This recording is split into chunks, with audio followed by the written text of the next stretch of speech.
Chapter 1161. He didn't know what had happened to this little thing recently. Did she not take good care of herself these past few days? He kept feeling that she had lost quite a bit of weight. That originally round place seemed to have also become thinner. AI. His heart felt so bad. He had taken great pains to raise her until she was a little rounder, but after a few days, she had returned to her original state. Sigh. Xiaomu also sighed along with him, looking very comical. Mo Yin's phoenix eyes revealed traces of a smile. I am your husband. He moved closer to her ear and whispered in a low voice. I am your husband, baby. He repeated it several times, his breath lingering in her ear. Although she had not recovered her sense of touch and could not feel him close to her, she still felt that it was very strange. This man was really quite good-looking. His head of waterfall-like black hair that hung down to the lake's surface was gently parted by the wind. At this time, he was holding the little fellow and sitting with her on that large rock. He lowered his head and stared at her with those pure black phoenix eyes without blinking, as if he wanted to carve her into the depths of his bones and never let her go. The deep affection engraved in those eyes. Even if the little fellow was someone who had lost her love and didn't feel anything at the moment, she could almost feel that something was wrong. It was too strong. Arbor reached out her little hand and pushed Mo Yin's handsome face away. The lake breeze gently blew through his jade white robe, and his jade belt slightly fluttered in the wind. It was the same feeling he gave her at this moment, very ethereal and pure. What a strange man. Husband. She blinked her eyes. That silly little appearance fell into Mo Yin's eyes and was especially cute. Yes, husband. Arbor moved her little legs and thought in distress. This person had clearly been hindering her cultivation, but why couldn't she do anything to him? Logically speaking, anyone who hindered her cultivation should be erased, but Miss Chow didn't want to do anything to this person in front of her. Maybe it was because he was handsome. A golden drumstick that was roasted until it was glossy with oil suddenly waved in front of Arbor. Arbor blinked again and again. For a moment, she thought it was an illusion, so she reached out and pinched his jade-like cheek. Does it hurt? Darling Xiao asked. Hiss. What a strong hand. Mo Yin creased his good-looking brows and nodded honestly. Only then did Arbor snatch the drumstick and take a bite, wiping his oily little hands on his moon-white robe sleeve. Mo Yin chuckled, lowered his head, and hugged her waist. He leaned over and kissed her white and tender little face, thinking to himself, no matter how his JoJo has changed, it's still his. Even if she didn't remember him for the time being, it didn't matter as long as she remembered him again. Moreover, Mo Yin suspected that the reason why JoJo had become like this was probably related to Ding Yun from Beijing Manor. Did Ding Yun give her some kind of medicine? It must be. Looking at that guy's wretched appearance, he must have fed his baby some medicine and then tried to force his baby to stay by his side. Yes, that's right. This must be the truth. No matter how quick-witted Mo Yin was, he probably wouldn't have thought of it. The reason why Arbor, this little fellow, became like this was all because of the disaster courting talisman that she drew herself. Arbor finished eating the drumstick and wiped her oily little hands on his clean robe. Only then did she move her arms and legs, wanting to get out of his embrace and go into the water to continue cultivating. Chapter 1162. The taste of today's food wasn't bad. It was crispy and fragrant, unlike in the past where everything tasted like wax. Mo Yin's eyes were sharp and his hands were quick as he immediately saw through her intentions. He hugged her little body and whispered in her ear, Baby, baby, let's go home first. Arbor turned her little face to look at him as the voice in her heart kept urging her. Cultivate, cultivate, cultivate. She also hurriedly cried out, Cultivate, cultivate, cultivate. Mo Yin was stunned as he reached out to hold her hands and feet and hurriedly said, All right, cultivate, cultivate, cultivate. How about I bring you back to the Eastern Palace to cultivate? That place has denser mystic energy than here. He had to coax her back first before anything else, Mo Yin secretly said in his heart. Arbor tilted her head at him as a faint dazed look flashed past her bright eyes. Eastern Palace to cultivate? What kind of place was that? Cultivate, cultivate, cultivate. All right, cultivate, cultivate. That place has denser mystic energy than here. Cultivating there is much faster than cultivating here at Zhuzi Lake. Darling Xiao shook her head. Not going, I want to cultivate here. This person would hinder her cultivation. It would make her uneasy. Look, he was obstructing her right now. He was just too hateful. Emo Yin's face subconsciously darkened as he wrapped his arms around her waist and carried her up as he said firmly, "Let's go back to the palace." This time, no matter what, he had to put her right under his nose. He could let her do whatever she wanted, but not returning to the palace was out of the question. Darling Xiao immediately got angry as she leaned on his shoulder, revealing her little white teeth as she bit him hard. This bite of her little teeth was just like scratching an itch. Emo Yin turned his head to look at her with an unusually determined expression. "Be good, let's go home first." The little fellow shook her head like a rattle drum. Humph! He actually yelled at her. Arbor was furious. She didn't know why, but she felt that this person wouldn't yell at her in the past. He had changed. He didn't love her anymore. It had to be known that although she had lost her 7 emotions and 6 desires and had her memories blocked, she was still subconsciously attracted to Mo Yin after interacting with him. In front of Prince Mo, she had always been a little emperor. Don't even mention being wronged. He had never even raised his voice. How dare he yell at her now?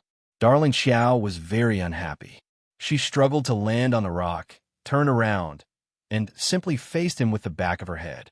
Emolian didn't know whether to laugh or cry. She reached out and pulled her little hand. She raised her arms and hugged her from behind. She whispered, "Baby, it's my fault. I shouldn't have been so loud. Don't be angry, okay?" Did he think that by saying a few nice words, she would not be angry? Darling Xiao snorted inwardly and continued to ignore him. "Baby," Mo Yin sighed softly. He grabbed her little hand and turned her body to face him. He raised his hand and caressed her soft little face. "Good Jojo, what can I do to appease your anger? Why don't you hit me? It'll be fine as long as your anger subsides." Humph. Arbor raised her chin and rolled her eyes. Mo Yin couldn't help but pull her into his embrace. His expression was somewhat melancholic as he said faintly, "Jojo, we haven't seen each other in a long time. Don't be angry with me. Do you know how much I've missed you and missed you during this period of time?" Ever since he found out that she had been transported out of the mystic beast forest secret realm, he was about to go crazy in search for her all day long. It's already 4 p.m.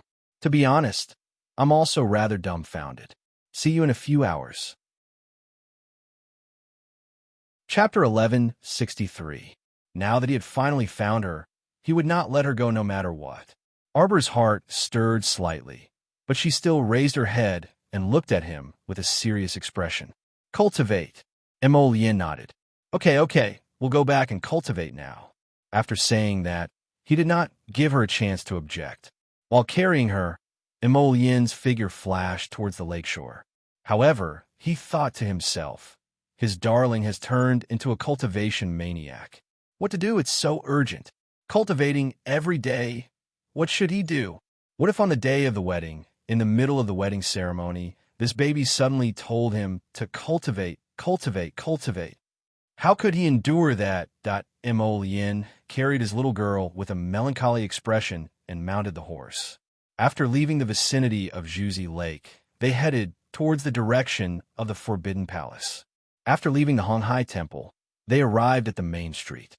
There were many people on the street, so Mo Yin slowed down the speed of his horse. At this moment, a group of people came from the corner of the main street, and some people cheered. Mo Yin pulled on the reins and frowned slightly. Carrying Arbor, he urged the horse to head towards the side of the road. He did not intend to meet with that group of people directly to avoid trouble. "Cultivate."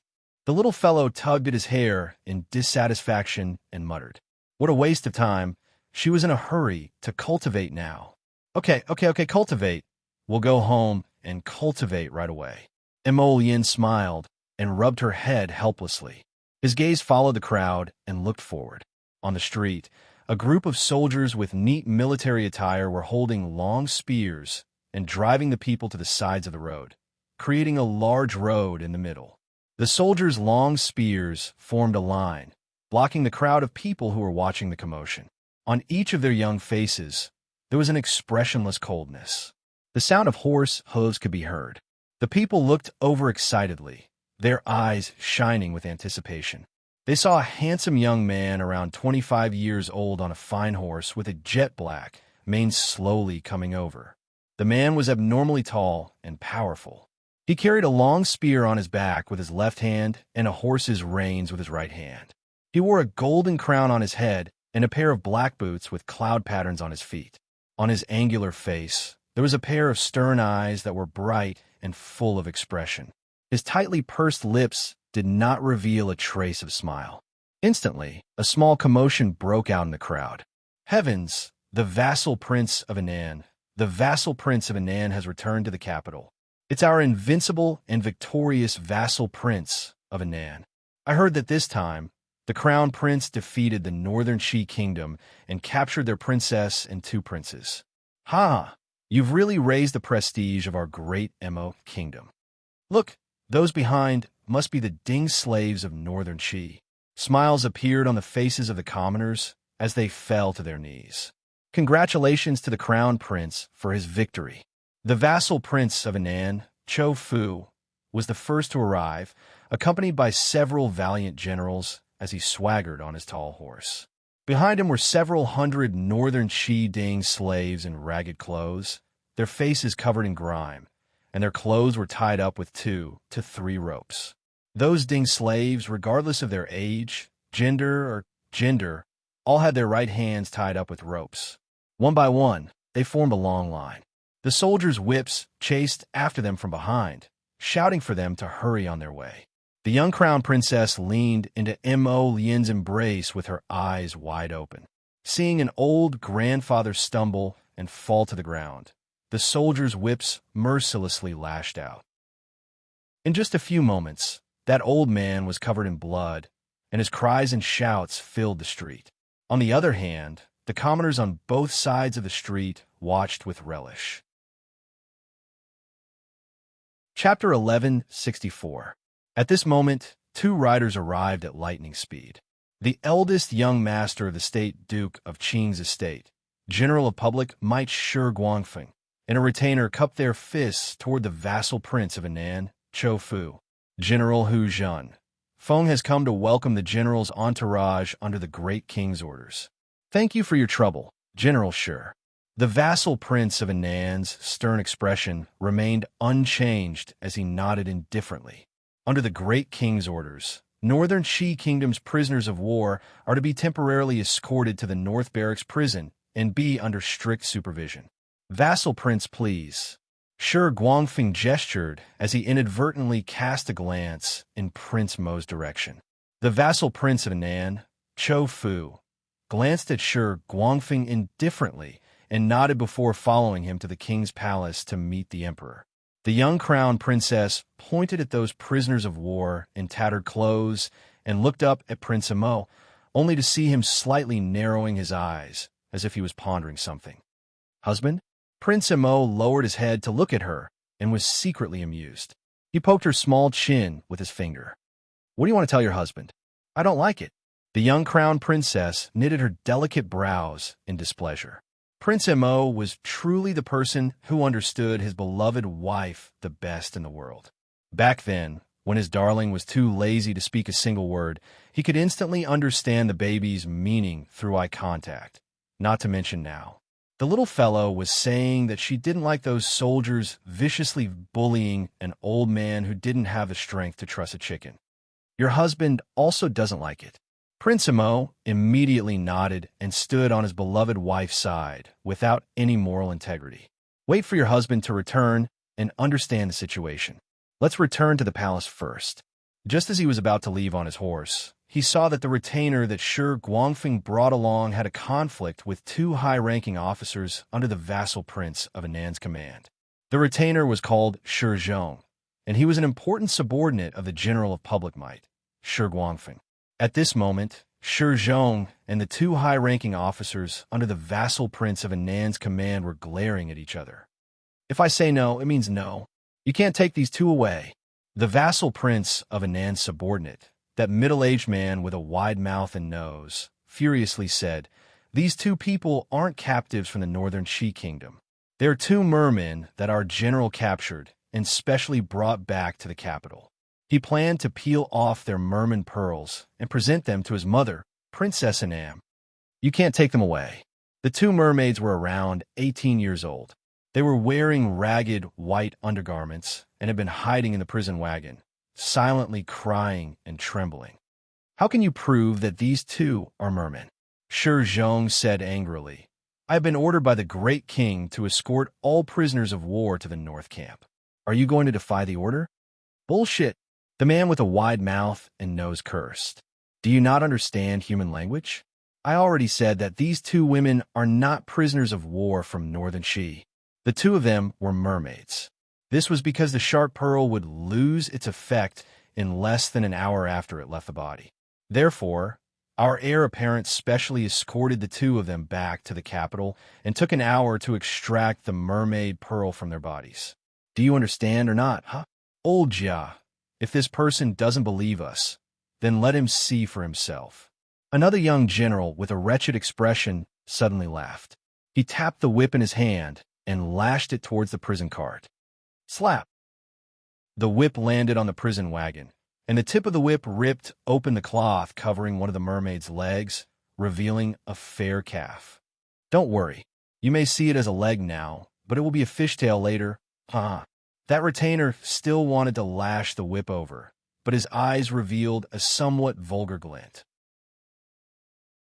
Chapter 1165. Shi Zhong raised his hand to stop him with a sullen expression. "We've already captured them, so there's no need to make things difficult for these two young ladies, right?" That young general scoffed and crossed his arms as he looked at Shi Zhong provocatively. "These are people that our general captured. What does it have to do with you? Take them away and escort them back to the prince's estate." At the young general's command, the old man driving the prison carriage brandished his whip. Shi Zhong blocked the carriage with his horse and sneered. "After entering the capital, they're all prisoners of war. Escort them all back to the North Barracks." "Shi Zhong, are you courting death?" The young General Nian Chong raised the whip in his hand with a frosty expression. "If you dare to block this young lord's path again, be careful that this whip doesn't have eyes." "Oh, how blind!" Prince Imo, who had spurred his horse over, replied leisurely. Everyone was startled when they turned to look. Shi Zhong immediately dismounted and knelt on one knee in greeting. "This general, Shi Zhong, greets your highness the crown prince." Prince Imo raised his hand slightly to have Shi Zhong rise. Then his cold and sharp gaze shot towards the vassal prince of Anand's subordinates. The group of generals and soldiers led by Old Jia and Nian Chong all lowered their heads and knelt down.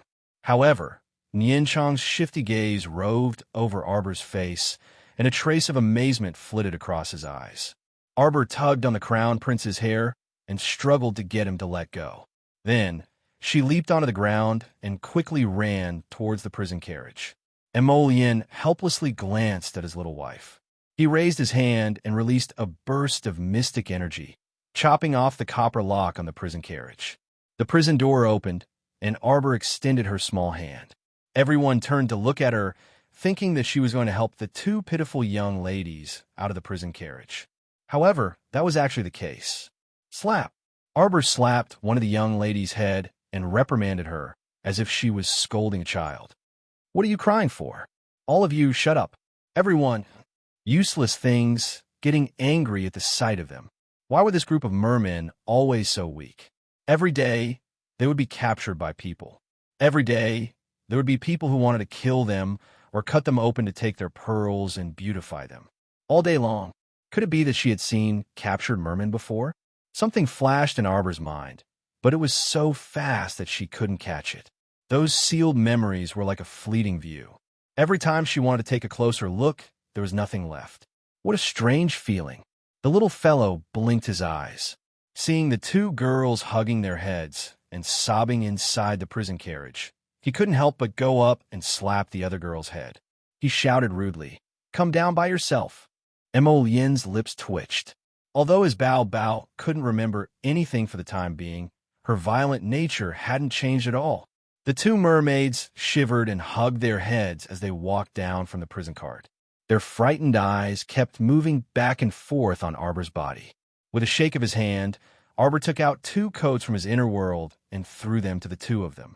The 2 girls hurriedly received them and put them on while expressing their thanks repeatedly. Arbor turned and walked a few steps. When she turned back and saw that the 2 fools were still rooted to the ground, she couldn't help but shout at them, "Come here." The 2 mermaids trembled slightly and hurriedly followed. However, they hadn't taken 2 steps when they saw Yin Chong straighten his body halfway and reach out to block their path. "No, this is to be brought back to the vassal king of Anan's estate." Yin Chong, old merchant, shouted at him, meaning for him to quickly shut up. Chapter 1166. Yin Chong shut his mouth in annoyance, but his hand gesture was very obvious as he continued to block those 2 mermaids. A strange emotion surfaced in Arbor's mind. The long-lost anger that was missing from the 7 emotions and 6 desires had returned. Arbor angrily glared at those 2 submissive mermaids and roared at them again. "Come here. Everyone." Why the hell did they feel that the little girl before them was inexplicably adorable? Those 2 mermaids immediately moved at Arbor's command and hastily trotted over. When they saw Yin Chong blocking their path, they also used all their strength to push him aside. Clip-clop, clip-clop, clip-clop. The 2 men dismounted from their horses when they were only a few steps apart. "Little junior sister, you're fine." Situ, Yi, and Duanyu, who had rushed over after receiving the news, quickly walked toward Arbor. Mo Yin face-bombed exasperatedly. Sure enough, he saw his little fellow turn to glance at Duanyu and Situ, Yi, before rolling her eyes and turning her face away. "Duanyu, Mo Yin, why did Jojo roll her eyes at me?" Duanyu simply didn't dare to believe his eyes. How many years had it been since she rolled her eyes at him? Ever since he suffered at her hands at Kwoto Village's Hullen Mountain. They reconciled not long after. What was the meaning of this eye roll? Mo Yin simply didn't want to bother with him, but when she saw Situ looking over curiously, she explained dryly, "She doesn't even recognize me right now. So what do you think?" "What?" Duanyu looked at Mo Yin in shock before looking at the little fellow. "Little junior sister, you got skinnier. How did you get skinnier after going to the Mystic Realm? Now that you're back, hurry and have Prince Mo properly nourish your body." Situ was still nagging at the side, but Arbor didn't even look at him out of the corner of her eye. "Little junior sister, little junior sister." Situ paced back and forth beside her and finally received an impatient look from the little fellow. So funny, who is this person? He was so long-winded that she had no idea what he was talking about. Situ clearly understood the meaning in the little fellow's eyes and could only remain silent. However, Duanyu laughed out loud and pushed him away. "Go away. Let me." Mo Yin sneered. "Do you think she can recognize you just because you're here?" Duanyu arrived in front of Arbor in a single stride. He took out a small square box and opened it before handing it to her. "Look, this is my newly developed large-scale firearm, the 9 Thunder Jade Heavens. It's extremely powerful. I've tried it before. It's really fun. It's even more interesting than the core ravaging thunder. The fire it shoots out can bounce very far. If you call me, I'll give it to you and teach you how to play with it." Situ and Mo Yin both turned to look at him. Did this guy have any shame at all when he spoke like he was trying to trick a child? This 9 Thunder Jade Heavens was emerald green and round, and there was even a small emerald green bamboo tube that could be locked tightly beside it. It looked quite novel. Arbor glanced at that wooden box before reaching over and closing the lid with a bang. She silently snatched the small box from Duanyu's hands and silently stuffed it into her inner world. That small action was done smoothly, as if this 9 Thunder Jade Heavens belonged to her in the first place. Chapter 1167. Duanyu was taken aback and exclaimed in exasperation, "You haven't called me yet." Mo Yin, Situ, he couldn't resist bursting into laughter. "Don't be silly. I already said I don't know you." "Prince Mo, May I ask why little junior sister doesn't know who you are? When will she recover? Is there need to ask? It must be that punk from Beijing Manor's doing. Duan Yu said without hesitation. He must have wanted to bring the little fellow back to Beijing Manor to hide her, but who knew that he would encounter us on the way? That can't be right. Situ Yi grumbled. Mo Yin and Duan Yu both ignored him because they both happened to be thinking the same thing. No matter how quick-witted these two were, they absolutely wouldn't have thought that Miss Xiao was the one who courted disaster and caused today's situation. All right, Jojo, let's go home first. Mo Yin bent down to extend her hand. Arbor looked at him seriously and corrected, cultivate. Right, cultivate. Let's go home and cultivate. Mo Yin nodded and waved at her with a grin. It was only then that Arbor placed her small hand in his. In the next instant, she felt her body lighten as she landed sideways on the horse and leaned into his embrace. Cultivate what? Duan Yu glanced at the little fellow in confusion. How come he didn't know that Jojo was so diligent? There are so many things you don't know. The Crown Prince gave him a figure-out-yourself look. He immediately praised his Bao. Our Jojo has been extremely diligent recently. Do you know, her current cultivation is almost catching up to her senior brother Situ. Situ Yi's eyes widened as he sneaked a glance at Arbor. Little junior sister, you're so awesome.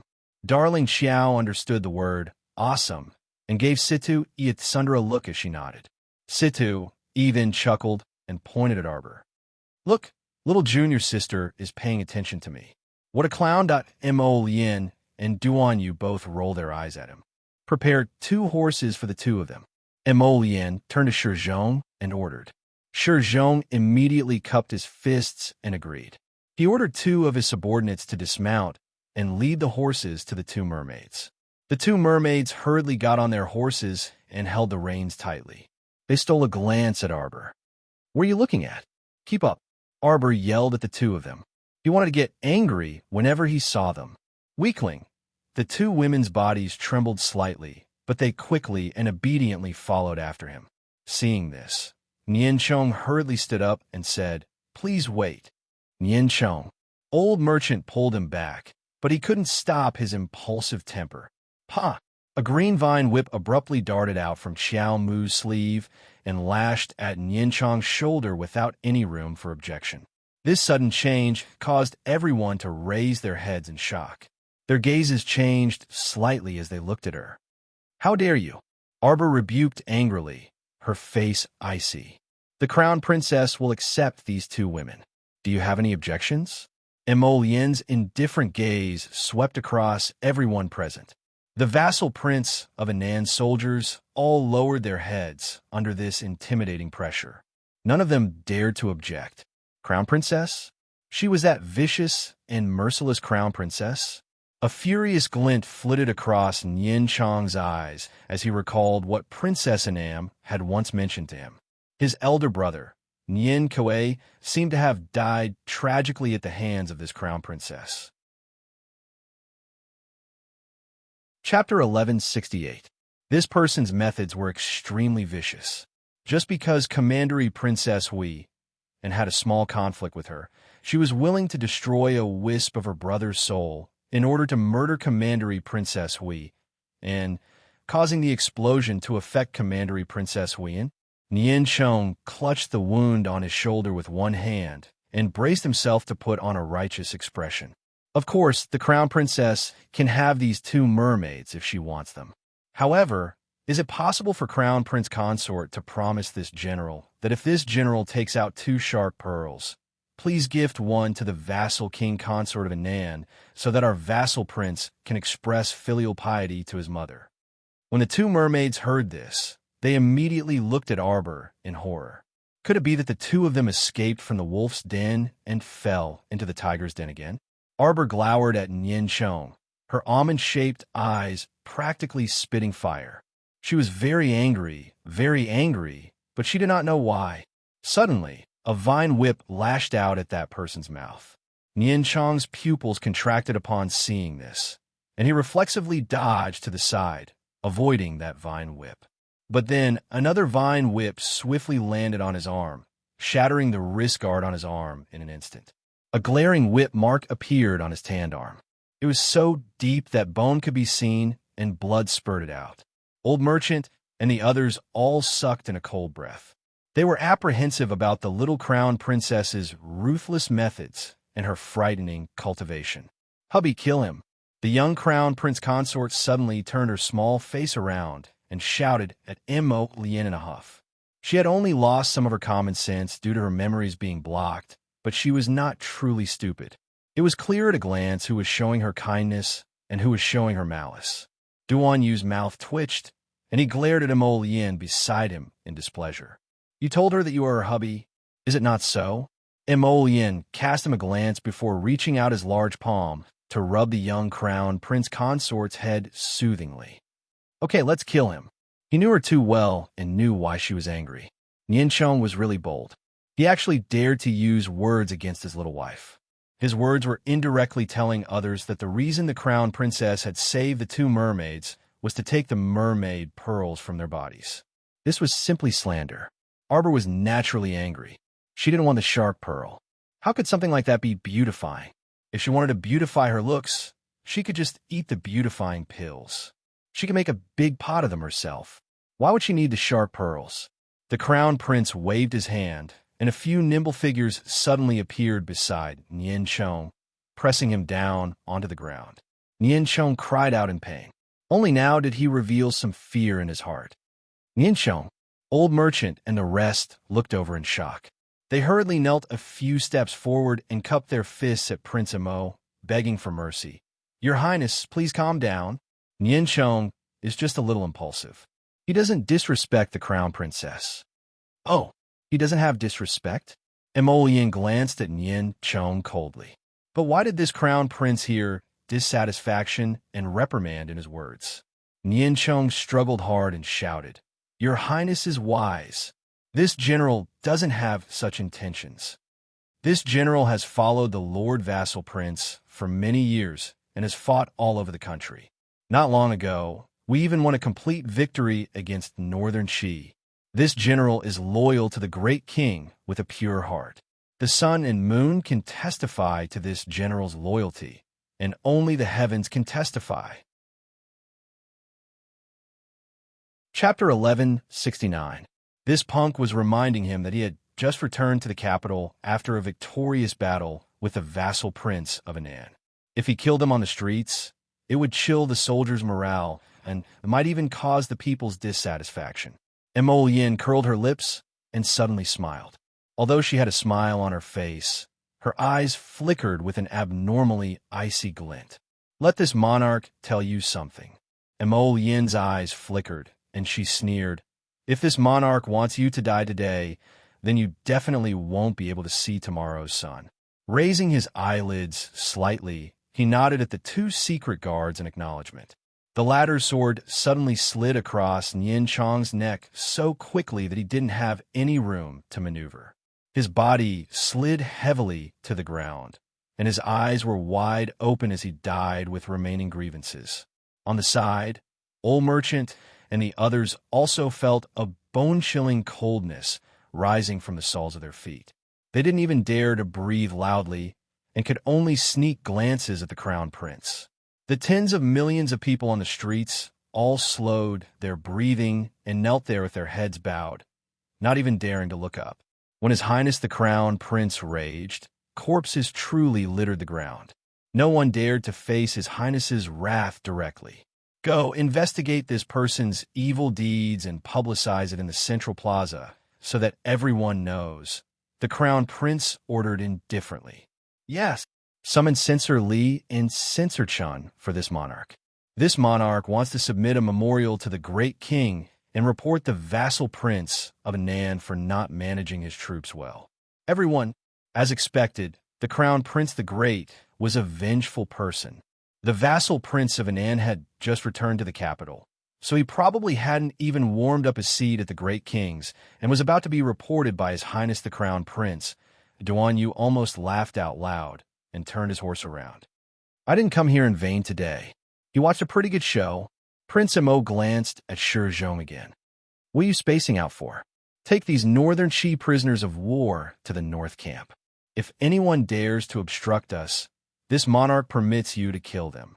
Yes, this general obeys. Shi Zhong's spirits were lifted. He immediately called for his subordinates to take over the prisoners in the hands of Old Merchant and the others, escorting them to the north camp outside the city.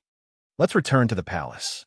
Prince Simon narrowed his eyes and turned his horse to leave. After a long time, the petrified Old Merchant and the others on the street finally moved slightly and looked at each other in dismay. The crowd dispersed, and no one dared to look at the corpse on the ground.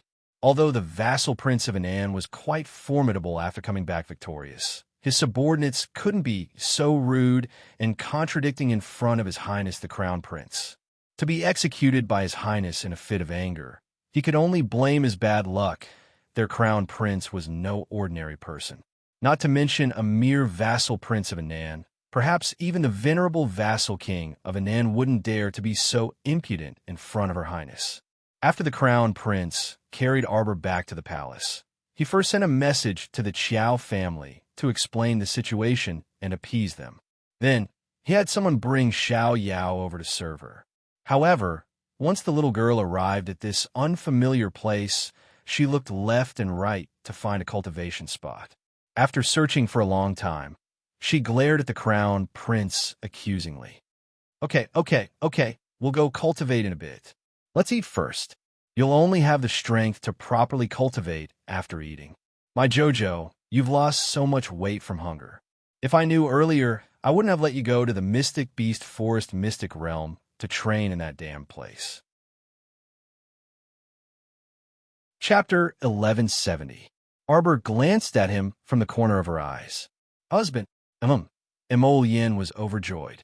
He gave himself 10,000 likes in his heart. How could he have been so quick-witted that day? He had whispered into the little girl's ear, I'm your husband. I'm your husband. It had worked. This silly little girl probably thought that his name was Hubby. Ha ha ha. The little girl had been so obedient throughout the journey. She had called him Hubby every time she opened her mouth. Hearing her made him happy and comfortable. Coming. Dinner is here. Xiao Yao directed a row of junior palace maids as they walked in with plates of dinner. As she busied herself with setting the table, she nagged, Miss, why have you lost so much weight? Have you been eating all this time?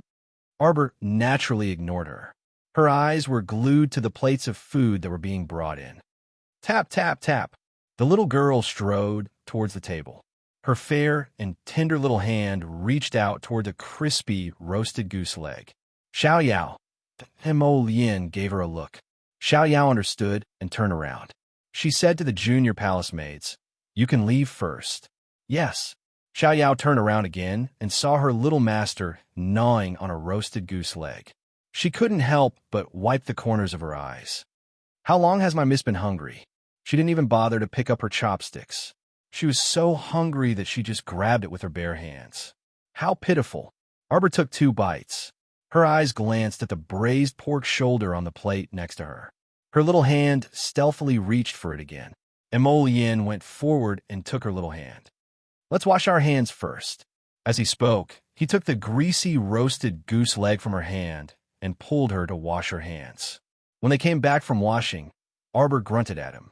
Her eyes looked meaningfully at a plate of prawns in the distance. Hence, Emol Yin carried that plate over and helped her grab the shrimp with his hands. As he peeled the shrimp to feed her, he asked absent-mindedly, Qiao Qiao, do you still remember my name? Arbor nodded vigorously and swallowed the prawn that he had peeled. Husband, that's right. Emol Yin went up to her with a smile and kissed her on the cheek.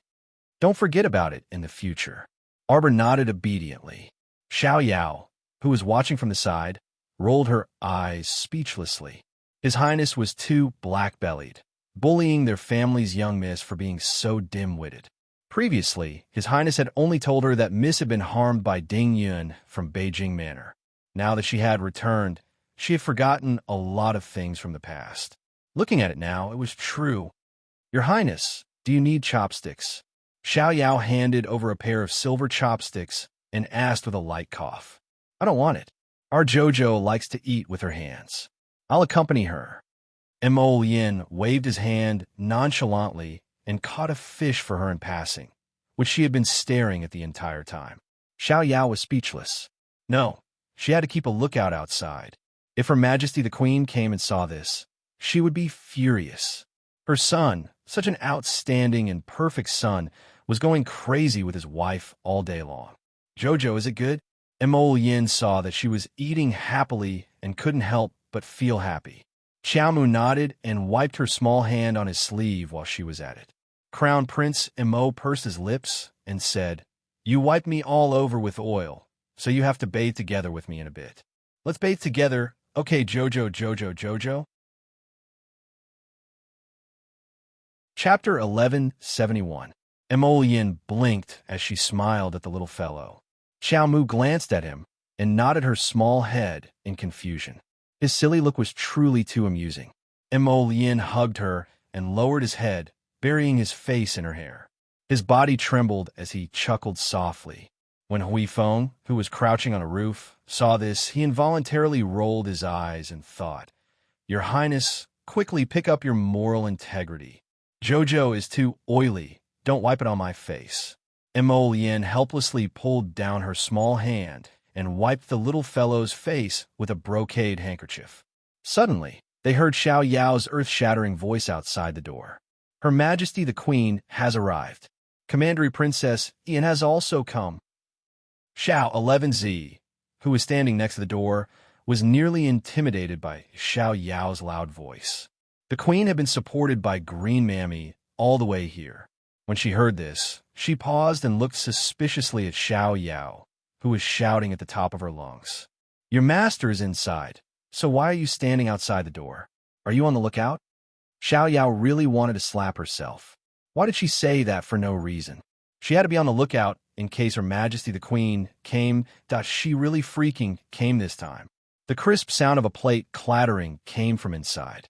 Xiao 11Z quickly turned around and ran inside with small, quick steps.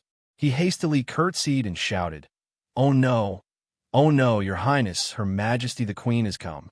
So it's not good for this Empress to come?" Empress Zhao glared at Xiao 11Z sternly. Xiao 11Z's legs turned to jelly as he crawled toward the Crown Prince's feet. This servant misspoke.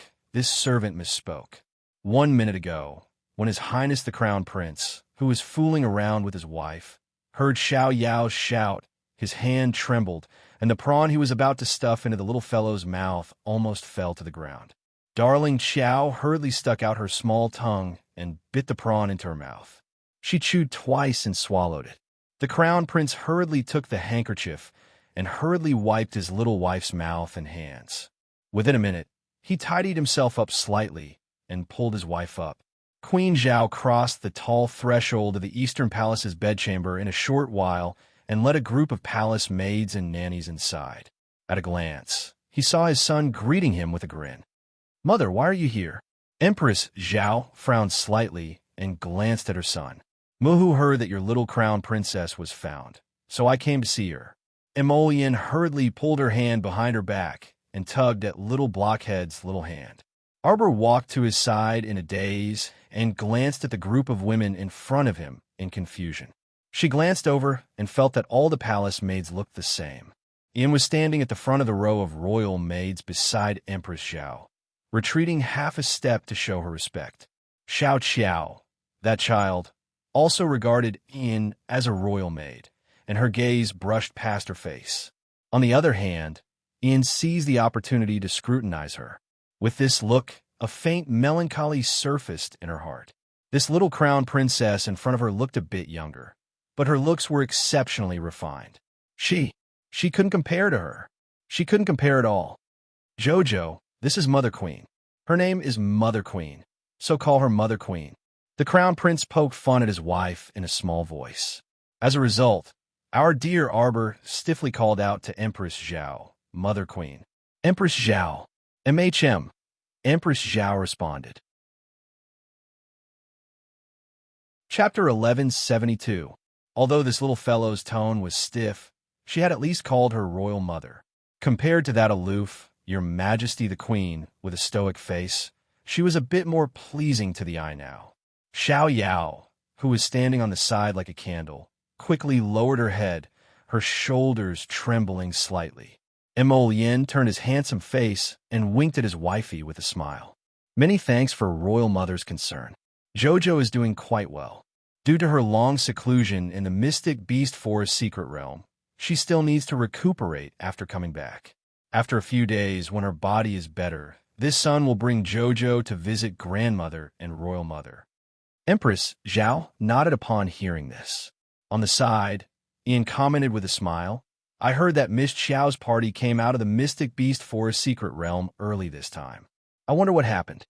The Crown Prince looked up and swept her an indifferent glance.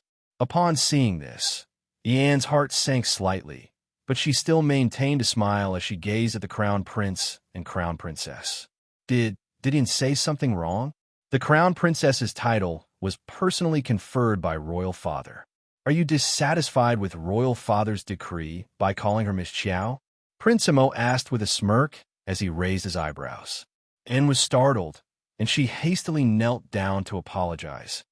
It was Ian who misspoke, Your Highness the Crown Prince. Ian did not mean to defy the great king's decree. That's good. Prince Imo nodded as he curled his lips coldly. Otherwise, this Crown Prince will mistakenly think that you are dissatisfied with the great king. Ian quickly protested while kneeling there in a cold sweat. Ian doesn't dare. Empress Zhao glanced at her before mediating with a smile. All right, get up. Crown Prince, you don't need to be so harsh on Ian. She is your grandmother's adopted granddaughter, so she can be considered half your younger sister. Yin nodded noncommittally. The maidservant Sue hurriedly ran 2 steps forward with a distressed expression on her face. She bent down and helped her young miss up. The master and servant looked at each other and suppressed the faint light in their eyes. Your Highness, Empress Zhao chuckled as she took 2 steps forward and affectionately held her eldest son's hand. The Crown Prince was caught by Empress Zhao before he could retract his hand. As soon as he pulled, his hand was covered in grease. The Crown Prince's mouth twitched slightly, and he hurriedly looked at Empress Zhao, who had a strange expression on her face. He laughed dryly and said, Royal Mother, just now a plate fell. My hands were covered in oil, and I didn't have time to tell Imperial Mother. If the Queen was not present, Xiao Yao would have laughed out loud. His Highness must be stupefied right now. Just now, when he was fooling around with Miss, he was so happy, ya? You child, you're already so old, yet you still don't know how to take care of yourself. Empress Zhao cast a glance behind her. The green mammy immediately led people forward with a basin of water and a clean towel. After Empress Zhao personally wrung a towel to wipe her son's hands, Prince Imo instantly felt a bit awkward. He was already so old, yet he still needed his mother to wipe his hands for him. He hastily tugged at his esteemed mother and coughed lightly, saying, Mother, I'm not a child, so I can do it myself. Empress Zhao couldn't resist laughing as she said, In Mother's eyes, you will still be Mother's child even when you're 80 years old. But now that I think about it, when you were 3 years old, you weren't even as tall as a clothes rack, yet you wanted to personally put on clothes for yourself. In the end, you were so busy that the entire clothes rack collapsed and got buried by a pile of clothes. Chapter 1173. Some of the palace maids behind the queen couldn't hold back and hurriedly coughed to cover their stifled laughter. Prince Imo immediately begged for mercy. Mother, don't talk about it anymore. His wife was still here. He wanted to save face. Empress Zhao pursed her lips and laughed. But when you were young, there were so many happy things. Mother remembers that when you were 7 years old, you went hunting with your father. In the end, you encountered a super big bear that chased after your father. You were still young then and chased after the big bear with a small bough on your back. In the end, the bear didn't catch up and your father was saved by the guards. When he turned around and realized that he had lost you, he was so anxious. Prince Imo laughed awkwardly and hurriedly tugged at his mother's sleeve. Mother, don't talk about it anymore. Okay. Mother won't talk about it anymore. Empress Zhao sighed softly. After washing her son's hands, she looked at him lovingly. In the blink of an eye, you're already so big and about to get married. Mother and son looked at each other and smiled. At this moment, the little crown princess pattered over and tugged hard at the queen's sleeve. Imperial Mother, who's the big bear? Everyone. That Prince Mo's mouth twitched. He held back his laughter and tugged at the little fellow's hand. Imperial Mother, Jojo is a little muddle-headed from cultivating these 2 days. Empress Zhao looked at her speechlessly. When Arbor heard the 2 words cultivating, she immediately looked up at the crown prince like a spring that had been wound up. Husband, the cultivation ground. Okay. The crown prince hurriedly nodded at her and turned to Empress Zhao. Imperial Mother, Jojo is about to break through in the next few days. I'll bring her to the cultivation ground first. Empress Zhao nodded and then nagged. It's less than 2 months until your wedding. Don't just cultivate all the time. See what you're lacking and remember to make up for it in time. Your wedding is a big event. Don't neglect it. Prince Mo hurriedly nodded. All right, you guys should rest early too. It was only then that Empress Zhao called out to In and led her outside. Mother, take care. Mo Yin squeezed the little fellow's little hand. Arbor glanced at him and stiffly called out, Mother, take care. It was only after Queen Zhao and her entourage had exited the Eastern Palace's doorstep that Crown Prince Mo couldn't resist chortling. He pulled that little fellow into his arms and pinched her small cheeks. Xiao Yao, on the other hand, couldn't help but squat on the ground and laugh. Arbor looked at Mo Yin with a serious expression. Husband, cultivate. Mo Yin was overjoyed. She held her little hand and nodded. Let's go. I'll take you to that cultivation area. He brought her into the back room of the bedchamber. His palms swept across a row of candles, and a stone door on the wall suddenly opened. Xiaomu immediately sensed the dense mystic energy enveloping her from all directions, and her small face immediately smoothed out. Mo Yin didn't let go of her and lowered his head to rub against her head. Cultivate for the night. Come out for breakfast tomorrow morning, okay? No. Arbor immediately spread her arms and vetoed his words. I want it even if you don't want it. Mo Yin lifted her up and gazed in her eyes as he said, We'll bathe together tonight, and we'll eat breakfast together tomorrow morning. Choose one. Xiao Yao, where's your highness's face? Arbor scratched her little head. Let's eat breakfast then. She kept feeling that this man's eyes seemed to be shining when he said bathe together tonight. It wasn't anything good. Chapter 1174. Mo Yin chuckled and nodded, leaving Arbor alone in the cultivation room. Then let's make an appointment. Xiao Mu helplessly nodded her head. It was so strange. This person kept hindering her cultivation, but why did she especially not want to slap him to death? Jojo. Mo Yin poked her head in from outside the cultivation room and smiled at her with narrowed eyes. See you tomorrow. Arbor raised her small hand and reflexively shook her small paw. Only then did Mo Yin restrain himself from pouncing over and rubbing her in his arms again. This little fellow was seriously adorable to death. She really wanted to hug her like this. Even if they didn't do anything and just chatted for the entire night, it would also be good. She didn't want to let go at all. What was she cultivating for? It was as if this little rascal had joined a cult, talking about cultivating all day long. Prince Mo left the secret room with a melancholic expression. When he returned to his bedchamber, his gaze involuntarily kept looking in the direction of the secret room. His Jojo had returned. How wonderful! His pitiful heart that had been hanging high in the air finally seemed to land on solid ground, stabilizing his mind. Mylian's section break. The vassal king of Anan's estate in the Mo kingdom capital. The gold-gilded plaque on a black background flickered under the illumination of the sunset, dignified and solemn. The grand doors opened with a rumble. A group of people supported an abnormally thin woman with slightly protruding cheeks. She had no flesh on her face, and her body was abnormally thin. That woman was not yet 50 years old, and her harsh and crafty face was currently covered in a gratified smile. 2 nannies supported the woman on both sides. Their hair was coiled up, and they were dressed in servant attire. A man in his 50s stood next to them. He was dressed in a purple gold robe, and his hair and beard were several inches long. They were the old vassal king of Anan and his vassal king consort Wu Honma. The husband and wife exchanged a glance and nodded with a smile. Then, they looked forward at the same time with expectant expressions. "He's coming, he's coming. Your Highness, your Highness, your Highness, your Highness, your Highness is back. He's back." A green-clothed servant dashed towards the entrance of the mansion and shouted in high spirits. "Quick, quick, help me over there." Wu Honma couldn't restrain her joy as she grabbed the hands of the two mamas and called out, "Princess Consort, don't worry. His Highness will come to see you soon." A mama smiled and held her hand.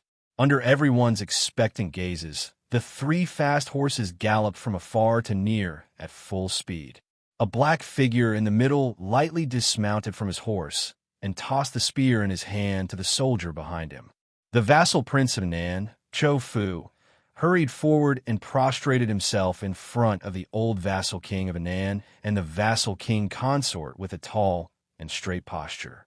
What ability does this child have to trouble father and mother to personally welcome me? Fu, get up, quickly get up. Princess Anam excitedly walked down the stairs and hurriedly helped him up. She was so excited that her hands trembled as she caressed her son's handsome face. She smiled happily and said, "Fu, mother has been waiting for you for a long time. Finally, you have returned home. Fu has lost weight, but he has become stronger." Mother, the vassal prince of Anan, Cho Fu, smiled as he supported Princess Anam.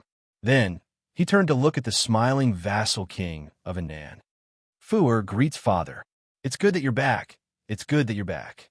The old vassal king of Anan stroked his beard and chuckled. Princess Anam nodded and gently gazed at her son. "Fu, you've had a long journey. It must have been hard on you. Let's talk after we return." "Amen. Your mother is right."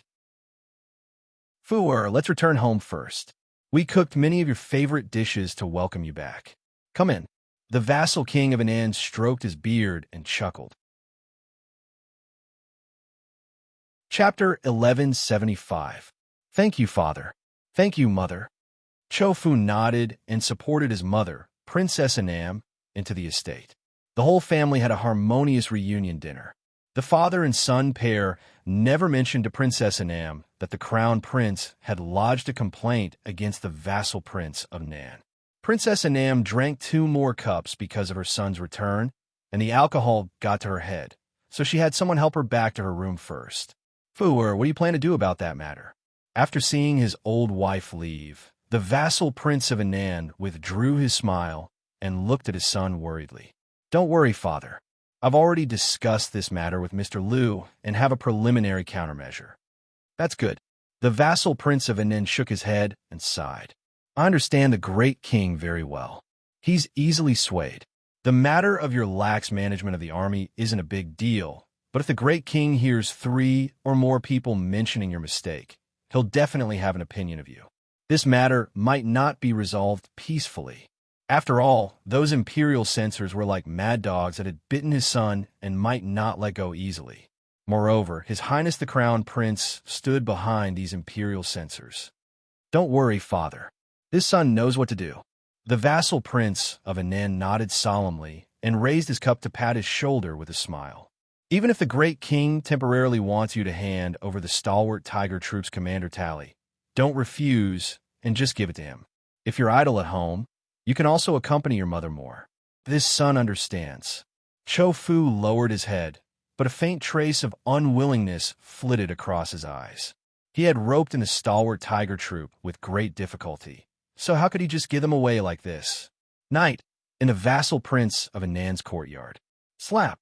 A thin piece of paper was pressed down by someone. His Highness the Crown Prince petitioned the great king to punish the vassal prince for lax management of the army. A military advisor beside him said with a worried expression.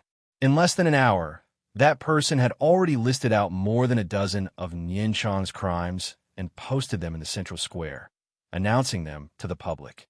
"Mr. Liu, what do you think of this matter?" Crown Prince Chio's stern face was taut as he turned to look at the middle-aged military advisor. Mr. Liu shook his head. His Highness the Crown Prince clearly wants to use this opportunity to suppress the Crown Prince. If we don't handle this matter well, not only will our expedition to northern Qi be a failure, We might even be accused of not managing the army strictly. Damn it, I think that His Highness the Crown Prince is deliberately targeting us. A burly general said angrily. The heir led us through dangerous situations and fought for the country. Not only did he return with no merit, but he was even punished? How can I accept this? That's right. Nian Chong did rob a few good women and robbed some money, but those small mistakes are nothing compared to the merits he has made. Shut up. Mr. Liu glared at them angrily and said, Look at yourselves. You've already left the stronghold for many years, but you still carry a trace of a bandit aura that's hard to change. Isn't this just handing over your weaknesses for others to use against you? Mr. Liu said, All right, you don't need to meddle in this matter. Let me discuss with the heir and see how to resolve this. All of you return to rest first. This is the MO Kingdom capital, so all of you had better pay attention and abide by the rules. Don't make any more mistakes, and let others catch you in your pigtails. Mr. Liu waved his hand, dismissing those uncouth fellows. Chapter 1176. Seeing that they had all left, Mr. Liu then looked towards the displeased Lord Vassal Prince and sighed softly. This matter was reported to Lord Vassal Prince by the Crown Prince and several imperial censors, so the great king will definitely attach great importance to it. I know, Cho Fu coldly said. He beheaded a junior general by my side on the street to give me a show of strength and a warning.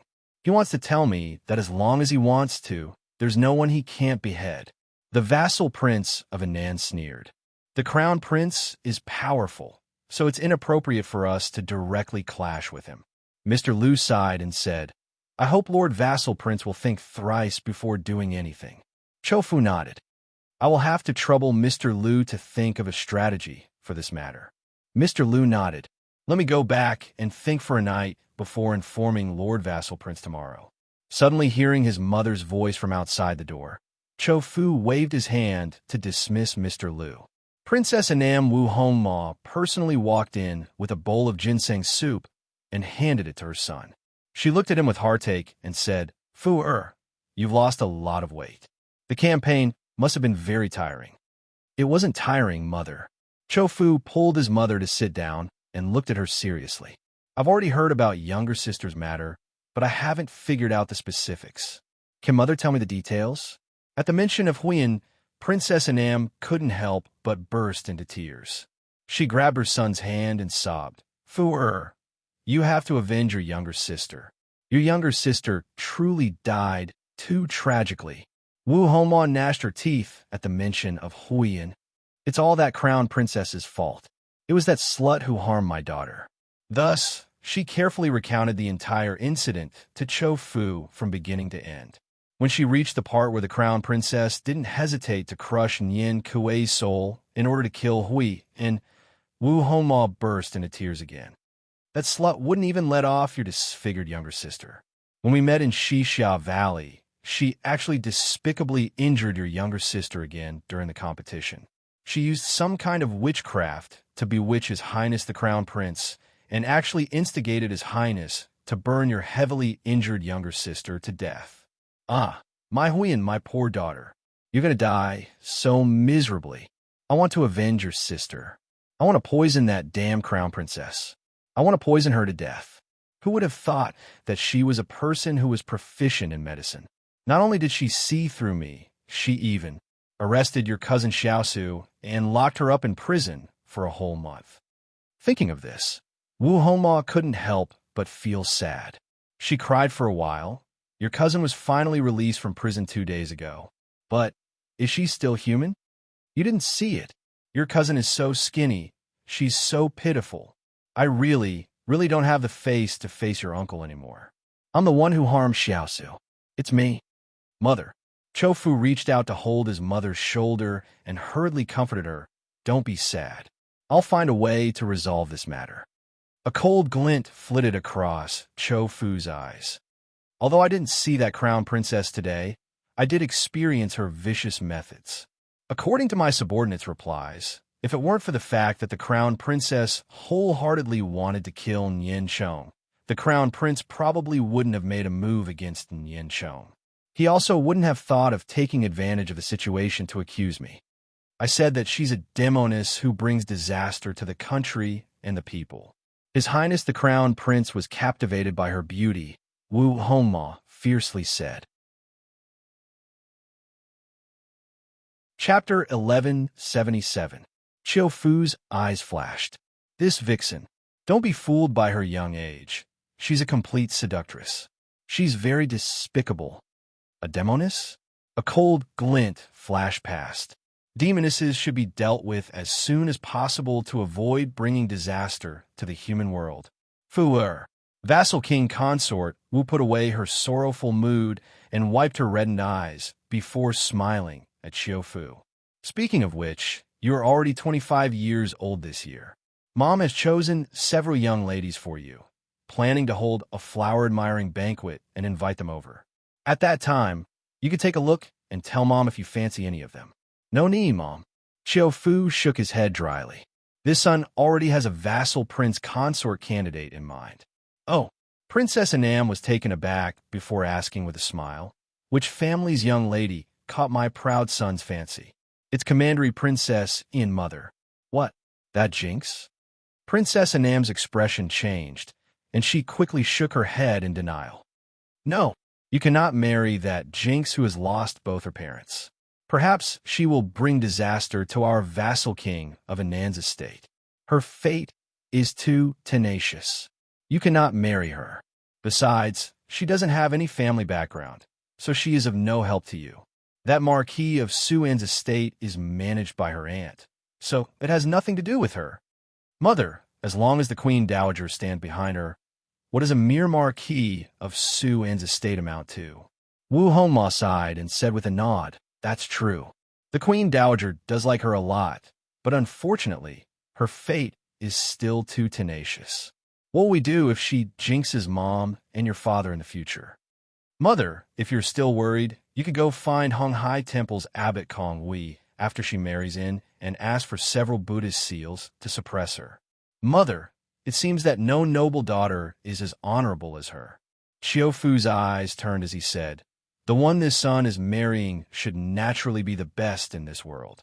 Wu Hongma smiled with pursed red lips as she said with a nod, child, you are right. Then we will proceed with the flower-admiring banquet and invite Ian as well. My Chow's section break. Bang, bang, bang, bang. Imogen had just knocked on the door of the secret chamber and let his little wife out. They hadn't even sat down to eat breakfast when they heard the sound of wind, whistling, and fighting coming from outside the door. Why is it you? Audacious fellow! How dare you trespass into our eastern palace? Huifeng let out two strange cries from outside before falling silent. An incomparably swift voice flitted inside with a whoosh, and he sat down in front of Mo Lien at once. Jojo, I'm Duan Yu. Do you remember me?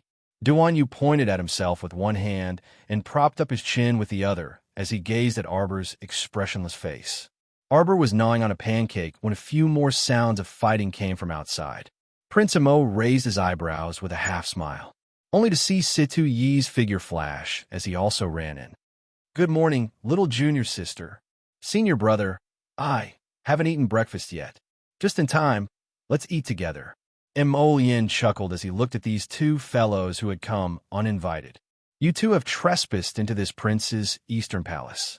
What are you thinking of rebelling? Mo Lien curled her lips mockingly. What rebellion? We are here to see little junior sister. The two answered in unison. Huifeng and the others rushed in while panting and wiping the sweat on their foreheads. Your Highness. All right, you all can leave. Chapter 1178. These two mentally deranged fellows still had a sense of propriety in their attacks. Otherwise, Huifeng and the others would have been beaten to the ground long ago.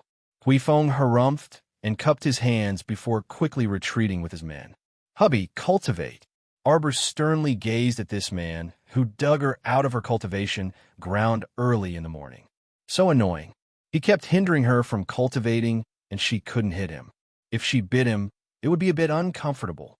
Mo Lien imperceptibly twitched her mouth and ordered someone to scoop a bowl of porridge over. She stirred it with a spoon and coaxed her with a grin. Wait a bit. Go cultivate in the afternoon. The mystic energy inside is denser. Jojo, little junior sister, how are you? Situ drank 2 mouthfuls of porridge before looking at her with chopsticks. Senior brother thinks that it's better to invite someone from Celestial Medicine Valley to take a look at your condition. Oh, that's second dough. He's the disciple of Celestial Medicine Valley's Valley Master. His medical skills definitely can't be wrong. No need. Prince Emo coldly waved his hand in refusal. I've already invited a physician over. He'll examine her after breakfast. After saying this, he turned her small face around and fed her a mouthful of warm porridge. Little junior sister, you've really lost a lot of weight. Can you tell me what you encountered in that mystic realm? Situi asked curiously. She doesn't even remember you. What else can she remember? Duanyu irritably pushed Situ-e aside and stuck his face in front of Arbor. He kept calling out, Jojo, look at me. I'm Duanyu. Duanyu, do you still remember me? His name is Duanyu, Emolien said as she fed the little fellow. Duanyu, Arbor repeated. Duanyu nearly jumped up in joy. She remembers me. She remembers me. You're a clown sent by monkeys, right? She only casually said your name. Idiot. Emolien and Situ both glanced at him with disdain. His name is Senior Brother Situ. Senior Brother Situ. Arbor spoke as if he was a little monk chanting scriptures. The corners of Situ Yi's mouth twitched as he silently glanced at Emolien. Emolien said calmly, If I don't say that, she won't know how to address me. So your name is Hubby? The two of them asked in unison. That's right. If I'm not your husband, then what am I? Emolien shamelessly replied. Duanyu grumpily glanced at him. Afterwards, he propped up his chin with one hand and tilted his head to say, I wonder what kind of drug Jojo was fed to make him recognize us. The three of them looked at each other and sighed. After breakfast, the group of physicians that Emolien called over checked Arbor's pulse one by one, but when they left, all of them were frowning deeply. The Crown Princess was clearly healthy and didn't have any problems. So why did the Crown Prince stare at them with such a terrifying gaze every time? It was as if they hadn't diagnosed the Crown Princess' illness at all. But she wasn't sick at all. Not sick. Prince Emo glared at the last physician and angrily demanded, All of you said she wasn't sick, so why can't you recognize her if she's not sick? She didn't hit her head before. Did you examine her clearly? That unlucky physician prostrated on the ground and repeatedly kowtowed. Reporting to Your Highness, this official's diagnosis is the same as theirs. Your Highness, the Crown Princess really doesn't have any problems at all. Impossible, Duanyu shouted as he pounded the table. Chapter 1179. It must be that you guys didn't detect anything. Duanyu retorted angrily. A bunch of quacks. The little fellow and the parrot chattered away and also shouted along with Duanyu. Situ, he was a bit speechless, so he also suggested, How about I invite the Doe family's second brother Doe over to examine little junior sister? Sitting on the side, Xiao Mu had long been annoyed to death from watching 17 to 18 physicians. When she saw them talking at this time, she quietly stood up by herself. After the trio discussed it, they decided that Situ would go to the Doe family to invite second brother Doe into the palace to treat Arbor. However, they discovered that the little lass had already disappeared. Emolien wanted to cry, but had no tears. She ran into the bedroom's rear room alone to take a look and sighed after coming out. She went in a closed-door cultivation. Go invite him tomorrow. She probably won't come out today. The main reason was that he was worried that if he went to harass her again, she would run off in anger and disappear without a trace. Situ burst out laughing. My heavens, little junior sister is so thirsty for cultivation, ah? She ran off to cultivate just because you didn't pay attention to her for a few minutes. Emolien heaved a long sigh. How sullen must it be to have a wife who was so positive and diligent that she cultivated non-stop every day? What kind of medicine can make someone's head be filled with cultivation every day? Duanyu blinked. It's too miraculous, don't you guys think so? Situ quickly interjected. Could it be that we wronged that punk from Beijing Manor and it wasn't his fault at all? Or perhaps Jojo ate the wrong thing in the mystic realm? You're the one who ate the wrong thing. Mo Yin and Duan Yu rolled their eyes at him irritably. Jojo isn't that stupid. Situ Yi shrugged. All right then. I'll invite second young Master Do over at this time tomorrow. Remember to let me pass and don't let me barge in again. It's very annoying. Mo Yin reluctantly agreed. After sending off the two gods of plague, Hui Feng's figure flashed and appeared in front of her again. Your Highness didn't attend morning court today, so you didn't know that several imperial censors had a direct confrontation with the vassal king of Anan. Mo Yin curled his lips in a spurious smile. How is it? Are the results out yet? The great king has accepted your suggestion. Today at the imperial court, it was announced that the vassal prince of Anan had rendered meritorious service in defeating Northern Qi, but he also needed to be punished for his lax management of the army. Since the two sides offset each other, it could be considered neither meritorious nor demerit. In addition, the great king also issued an edict to demote one of his generals. The edict should have reached that person's residence by now. Mo Lien sneered. What about the princess of Northern Qi? According to your wishes, the great king bestowed the Northern Qi princess to the vassal prince of Anan. Mo Lien laughed heartily. Well done. I originally wanted to let it rot in my hands. How could there be such a beautiful thing in the world? He brought it back himself, so he should enjoy it well. I'm afraid the vassal prince won't take this lying down. Just wait and see. This princess won't live for much longer. Mo Lien sneered as she stood up and walked outside. Hui Feng's eyes brightened.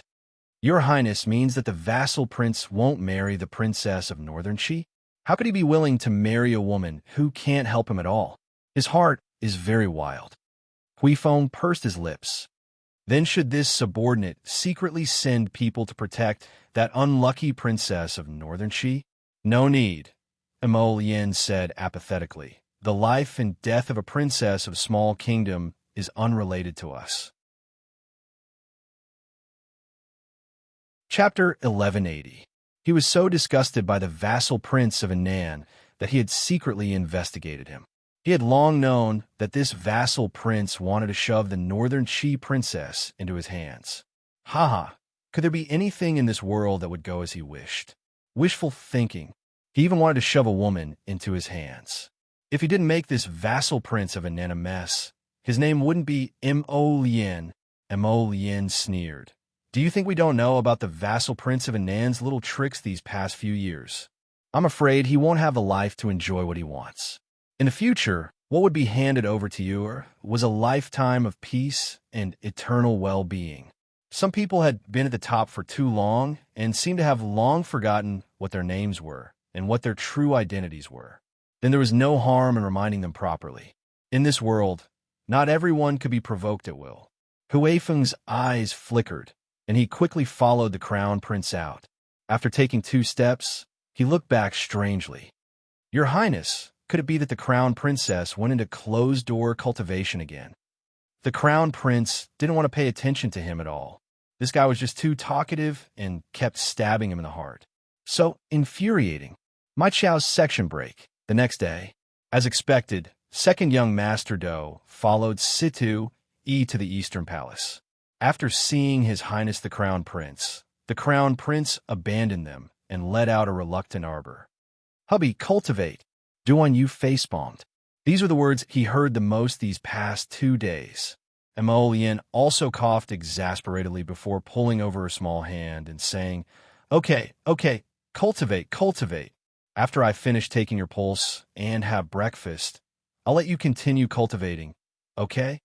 Arbor creased his brows and sat upright on a stool on the side, glaring at second Do with large eyes.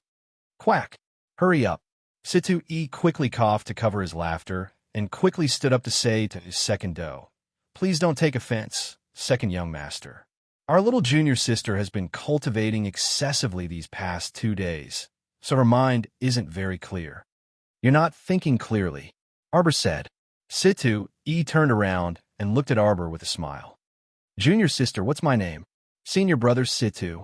Arbor had an expression that said, You think I'm an idiot? Didn't her husband tell her this name 2 days ago? How could she forget it? Second Do frowned slightly and turned to look at Situ E. Duan, you chortled. Second Do, let me tell you. Actually, Jojo wasn't scolding you just now. It's just in the past 2 days, we casually told her that a group of people with the name Quack will be coming to take her pulse. So, just now, she was actually just calling her name. Second Do, what else could he say about this bunch of weirdos? Crown Princess, please give me your hand. Second Do knitted his brows as he took Arbor's pulse.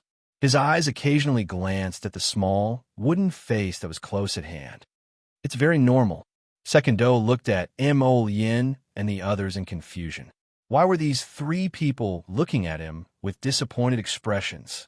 This little crown princess's body really couldn't be any more normal. All right? Quack. Arbor jumped down from the stool and pattered towards the back room with small steps. She didn't even feel like looking at those people. What's the crown princess going to do? Second Do was puzzled.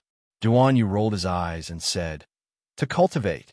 She's been like this these past few days, diligently cultivating every day. She doesn't care about worldly affairs and only cultivates. As they spoke, the 4 people shockingly discovered that waves of mystic energy were surging towards the back room.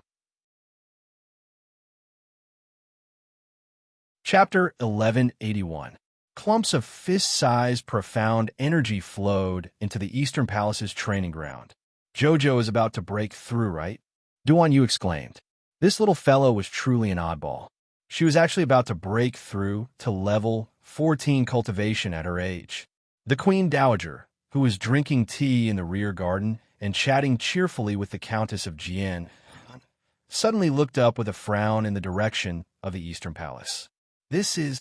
The Queen Dowager stood up abruptly and exclaimed in pleasant surprise. Someone is breaking through in the Eastern Palace. From the looks of it, they're about to step into level 14 mystic cultivation.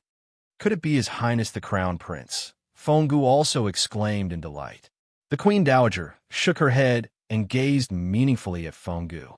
She then asked with a faint smile, what cultivation do you think the Crown Prince has? What cultivation could His Highness the Crown Prince have? Fenggu looked at the Queen Dowager in bewilderment. Why did she feel like the Queen Dowager was implying that His Highness the Crown Prince's cultivation was higher than the Queen Dowager's? Could it be that His Highness the Crown Prince has already reached level 15, the pinnacle of mystic cultivation? You are too naive. Level 15 is only the pinnacle of the mystic realm. The Queen Dowager shook her head with a chuckle. She had long realized that she had never seen through her grandson's cultivation. Ever since he was born, the Crown Prince's cultivation had always been above the mystic realm. As for what realm it was exactly, she had never asked, and the Crown Prince naturally had never told her. Then who is breaking through in the Eastern Palace? Fenggu asked curiously. The Queen Dowager smiled with pursed lips and then sat down calmly with her teacup. I heard that the Crown Prince carried my youngest granddaughter-in-law back to the Eastern Palace these past 2 days. It seems like she's been tormenting herself in cultivation. Fenggu's mouth instantly turned round. No way, no way. The young Crown Princess is only 15 years old. She hasn't reached marriageable age yet. The Queen Dowager smiled even more heartily. The Countess of Jian commented with a smile. The Crown Princess is truly amazing. She truly is one of a kind in this world for her cultivation to be so high at such a young age. The Queen Dowager was grinning from ear to ear. When In, who had come over with tea, saw this, her expression involuntarily stiffened before forcing a smile. Did something good happen for the Queen Dowager to be so happy? Fenggu nodded with a smile as she took the saucer from Commandery Princess Anne's hand. The Queen Dowager said that the young Crown Princess had broken through in the Eastern Palace. To be able to break through to the 14th level of cultivation before reaching marriageable age is truly commendable. When In heard this, her breathing stopped slightly. Afterwards, she quickly revealed an extremely unnatural smile. Is that so? That's truly incredible. Fenggu did not notice the change in her expression. She smiled and nodded as she served the tea. Yes, it's really amazing. The Countess of Jian and glanced at Commandery Princess indifferently before retracting her gaze without leaving a trace. After and left, the Queen Dowager gazed at her back before asking the Madam of the Count of Jian and with a chuckle, "How was it? Last time, that fellow can be considered to have officially met in." The Countess of Jian and replied with a smile, "Many thanks for the Queen Dowager's favor. Although the Commandery Princess is good, it can't be helped that fellow Edao already has someone he likes." "Oh." The Queen Dowager was startled, not expecting the Countess of Jian and to reject her first. "MHM, it's a Li family's third Miss Xiaoyi." The Queen Dowager then smiled. "But that one? The third young miss of the Assistant Minister of the Office of Imperial Banquets?" Right, it's her." The Countess of Jian and confirmed with a smile. Chapter 1182. We've already matched their horoscopes, and the two are very compatible. We plan to choose a suitable date for the two families to discuss and officially decide. The Queen Dowager nodded with a smile. "That's pretty good. I have to congratulate the Countess. Fenggu, go to my jewelry box and choose 2 items suitable for young ladies to send to the Li family's third miss." The Countess of Jian chuckled. "This subject thanks Your Majesty the Queen Dowager on behalf of her daughter-in-law." Less than an hour later, the Queen Dowager sent someone to escort the Countess of Jian out. The Queen Dowager rubbed her forehead tiredly. Fenggu's face sank, and she commented in displeasure, "This Countess of Jian really doesn't know what's good for her. Your Majesty the Queen Dowager sincerely wants to marry Commandery Princess into their Count of Jianan's estate, yet she doesn't appreciate it and even set up a marriage for young Master Pei so quickly. Your Majesty the Queen Dowager, this servant has also heard of that Li family's third miss. I heard that previously, Her Majesty Consort Chung had intended to marry this third miss into the great king's son's estate as a noble concubine. But for some reason, this Miss Li actually fell ill and missed the auspicious hour, so this marriage fell through just like that. I really didn't expect that she would actually latch onto the Count of Jianan's estate's young master. This Count of Jianan's family isn't afraid that they will disgust Her Majesty Consort Chung." Sigh. The Queen Dowager waved her hand. "The Countess is good at running a household and is smart and farsighted. No wonder the Count of Jian and has valued her so much all these years. After these 2 encounters, she must have seen through something. Ian is arrogant and prideful, so she won't settle down even if we force her to marry into the Count of Jianan's estate. It is pardonable that the Countess doesn't fancy such a daughter-in-law. Forget it. Let's wait and see. It's just a pity that Ian she sigh." The Queen Dowager sighed and waved her hand tiredly. "Help me back to my room to lie down. Has the Queen Dowager's chronic back pain flared up again? I will go inform the Royal Physician Building." "All right. I already said it's an old ailment. Can those royal physicians treat me?" The 2 left as they spoke. One day later, everyone in the Imperial House was stunned by the commotion in the Eastern Palace. The profound energy that flew above the Eastern Palace in batches was so dense that it almost formed a nebula pattern. Who could be so awesome in breaking through, but it had already been a full day and night, all right? The dense, profound energy seemed to have covered the entire Eastern Palace with a layer of white mist, making it impossible for anyone to see the situation inside. The men sent by the Great King and Empress to the Eastern Palace were sent back by Prince Mo. The people who returned only told the Great King that the Crown Princess is breaking through. "Don't worry, everything is normal." Was this normal? A normal person would need a day and a night to break through. She must have sucked in all the profound energy around Guanlon City. It's nothing. It's normal. The Empress Dowager felt better after a good night's sleep. She had the energy to eat sweet cakes again. Seeing this, Fenggu tried to persuade her. "Empress Dowager, the imperial physician said that you can't eat too much of this." "I can't eat this. I can't eat that. What else can we eat?" The Empress Dowager said indignantly. "Don't listen to their nonsense. We only live for a short 100 years. We should eat and drink as we should." Boom! The Queen Dowager immediately jumped up from her stool. "Who? What's going on? Could it be that some blind rebel army had barged into the royal palace?" Chapter 1183. Soon, a reporting hidden guard floated in and coughed lightly. "It's nothing, Your Majesty the Empress Dowager. His Highness the Crown Prince ordered this subordinate to inform you that the Crown Princess is currently at a critical juncture in her breakthrough, so any abnormal sounds are normal." The Empress Dowager and Fongu looked at each other in dismay. It wasn't until noon that a blinding light shot out from the Eastern Palace's bedchamber and soared into the clouds like a pillar of light. The Empress Dowager and the Great King couldn't sit still and hastily rushed to the Eastern Palace, encountering each other at the entrance. The moment he stepped through the door, he saw a strange sight. Those layers of mystic energy were like a waterspout that poured into the Eastern Palace's bedchamber. Then, the clouds and mist dissipated, and the sky became clear and bright. A plain-colored figure abruptly jumped out of the roof. With a long whistle, the figure flew like a streak of white light to a tree several meters away with a whoosh. With a fling of her hand, several earth spirits smashed down, and a series of rumbling noises were heard. The soil under the tree rolled and tumbled, twisting into the shape of a long snake. With a smack, it slammed into a thick and solid tree, instantly snapping the tree in half and crashing to the ground with a boom. The Empress Dowager and the Great King. "Haha, Jojo, you successfully broke through." Duan Yu guffawed as he looked up at the cold-faced little girl. "Why are you here?" The little girl looked down at him and suddenly appeared in front of him with a flash. "Didn't I already arrive here yesterday?" Duan Yu looked at her in bewilderment.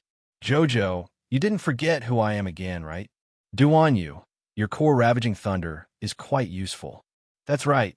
The jade heavenly thunder I gave you last time is even more." Duan Yu's eyes suddenly widened. "You? What did you just say? You remember the core ravaging thunder? Then you know who I am? You are Duan Yu." Arbor looked at Duan Yu as if he was looking at a clown. He narrowed his eyes and surveyed the surroundings. "Why am I here? Wasn't this the Eastern Palace? Why did she run to the Eastern Palace for no reason? Shouldn't she be inside the Mystic Beast Forest secret realm?" She raised her hand and subconsciously massaged her throbbing little head.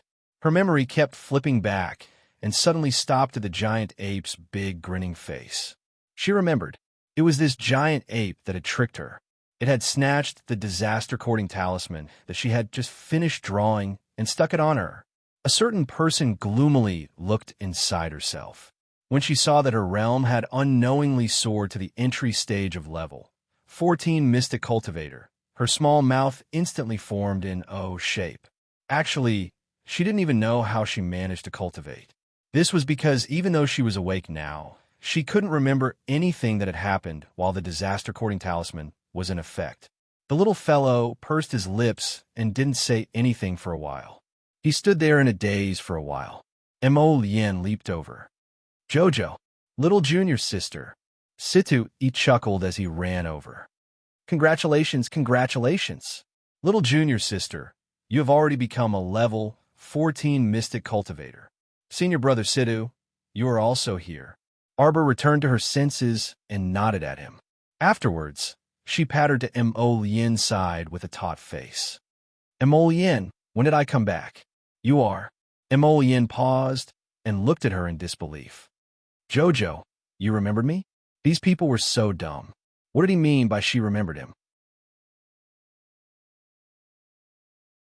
Chapter 1184. He looked at her with some surprise and some melancholy. This little fellow remembered his name. She was Mo Lien and not her husband. "Ah, little junior sister, have you recovered your memory?" Situ bounced in front of him and pointed at his nose as he asked, "What about me? What's my name?" Situ. Arbor rolled her eyes at him with a look at an idiot expression. Situ rubbed his nose. That's right. My name is Situ His name was finally not senior brother Situ. "Little junior sister, that's great. You've finally recovered." Situ chuckled. "You don't know how worried we were when you lost your memory." "When did I lose my memory?" Arbor glanced at them expressionlessly. "I didn't lose my memory. Wasn't it just her memory being sealed by the disaster-courting talisman? She would never tell anyone about this, not even Mo Lien, She would never tell anyone that she was the one who drew the disaster-courting talisman and got herself into bloody trouble. It was too embarrassing. When she thought about how she had lost her 5 senses and memories because of the disaster-courting talisman, and how she might have wandered around the forest like a fool, she wanted to catch the giant ape and give it a good beating. Emolien sighed softly and went forward to hold her little hand. Jojo, look at you. You don't remember anything before yesterday again? Nothing happened before yesterday. The little fellow raised her head proudly and suddenly narrowed her eyes. Her gaze swept towards the roof, and she threw Emolien's hand away before she flew up with a whoosh. Come out. Everyone was stunned for a moment, not understanding why she had flown up to the sky. But very quickly, they saw a big furry head peeking out from the edge of the roof. The great ape lay there and looked at her with a pair of small eyes. It grinned widely and gave her a silly smile. Great! This fellow still dared to appear in front of her. Arbor flew in front of it with a whoosh and without another word. She raised her little fist and punched it. Who told you to trick me? Who told you to force me to cultivate? Who told you to trick me? Pow, pow, pow. Arbor's small fists landed on the giant ape's head like raindrops. Along the way, the giant ape should have been secretly tailing him, but it didn't show itself. Looking at its wretched appearance, Arbor understood everything. Even after using the disaster-courting talisman on her, he was still worried and kept an eye on her to see if she was cultivating properly. Hee, let's see if I can't beat this guy to death. The giant ape hurriedly used its thick and strong arms to hold its head, nimbly jumping around the eaves, climbing up the tree for a while, and sliding down while hugging the tree. That pitiful tree bent down under the weight of its huge body. Empress Zhao stared at the scene in front of her, dumbfounded. She pressed her head and moved her body. What is this? Get down here. The crown princess was climbing up and down the tree, fighting with a big monkey. That scene was beautiful no matter how one looked at it. Arbor flew down with a whoosh. Emolien hurriedly walked over and pulled her little hand. She naturally raised her sleeve to wipe the sweat on her head. All right. Stop fighting. Come and greet grandmother. Bang. The giant ape also landed on the ground, and it followed Qiao Mu with its chubby legs. Arbor turned her head and glared at it fiercely, only to see the latter grinning cheekily and opening its big mouth. Grandmother, this is my Jojo. Chapter 1185. Emolien walked up to the Queen Dowager while holding the little fellow's hand and smiled at her. Emolien squeezed the little fellow's hand and gave her a look that said, Call me grandmother. Arbor blinked as she looked at the benevolent-looking elderly lady and called out crisply, Grandmother. Good. The Queen Dowager pulled Arbor over with a grin and examined her closely. Good child. Let grandmother take a good look. Fenggu, look at how well born this child is. Fenggu also laughed while covering her mouth. Isn't that so? The crown princess really is like a little fairy that has descended from the heavens. If this old servant were to run into you on the streets, I might even think that I was seeing things. How could anyone be born so well in this world? Although the little fellow's face was stoic, she was still blushing from their praise. Ha. The Queen Dowager nodded with a smile. She pulled Arbor's hand and stuffed an interspatial ring into her hand. Good child. Grandmother learned from the crown prince that you are skilled in pharmacology and can refine pills at such a young age. You are truly amazing. This is a meager meeting gift that grandmother prepared for you. Just take it. Arbor's eyes flickered when she looked down. This was a rare and precious interspatial ring in the lower star domain. She had only obtained one from teacher Long Chuyan before. When the king and queen saw this, they couldn't help but open their mouths in shock. It seemed that mother was quite satisfied with this granddaughter-in-law. Grandmother, this is too precious, I. The Queen Dowager patted Arbor's small hand and said with a chuckle, There are some spiritual flowers and herbs inside that I collected when I was young and adventurous outside. They are of no use to me, so I'm giving them to you. You can use them to their fullest potential. Don't decline. This is grandmother's small token of appreciation for you. If you don't take it, grandmother will be unhappy. When Commandery Princess, who was standing behind the Queen Dowager, saw this, she clenched her handkerchief tightly and lowered her head with pursed lips. Xiao Xiao, accept it, Mo Lien advised with a smile. All right then, I'll give it to grandmother after I refine a good pill. Arbor nodded and put the interspatial ring into his inner world. Ah, that's right. The old lady was so happy that she couldn't close her mouth. She smiled and nodded. At this moment, the great king finally found a chance to interrupt. Ahem, Crown Princess. What exactly happened in the Mystic Beast Forest secret realm a while ago? Why were so many of you sent out in advance? Arbor faintly glanced at the great king. Suddenly, his fingers moved, and he took out a defensive profound artifact that looked like a thumb ring. With a swing of his hand, he threw it towards the great king. I don't know. The secret realm suddenly collapsed. Before I left, I picked up several things, so I'll give this defensive mystic artifact to the great king, Arbor said expressionlessly. The great king was startled by her action at the beginning, but when he scooped up that defensive mystic artifact, he turned it over and over to examine it admiringly. Good stuff, this was good stuff. This defensive mystic artifact should also contain a trace of fire spiritual energy, so it should be a beginner-level spiritual artifact. This is indeed not bad. The Queen Dowager nodded in praise after taking a look. Great King, you can wear it all times. Okay.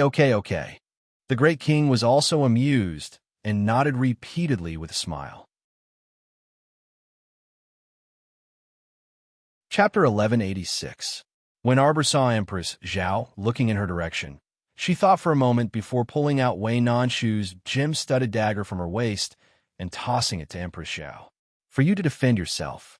One had to know that Wei Nanshu was very resentful towards this spiritual weapon dagger, because it was indeed a pretty good item. Empress Zhao held the dagger and examined it. At first, she felt that this dagger was rather beautiful, but then she realized that it was actually a spiritual weapon dagger, so she glanced at Arbor with a complicated gaze. I can also use this spiritual weapon?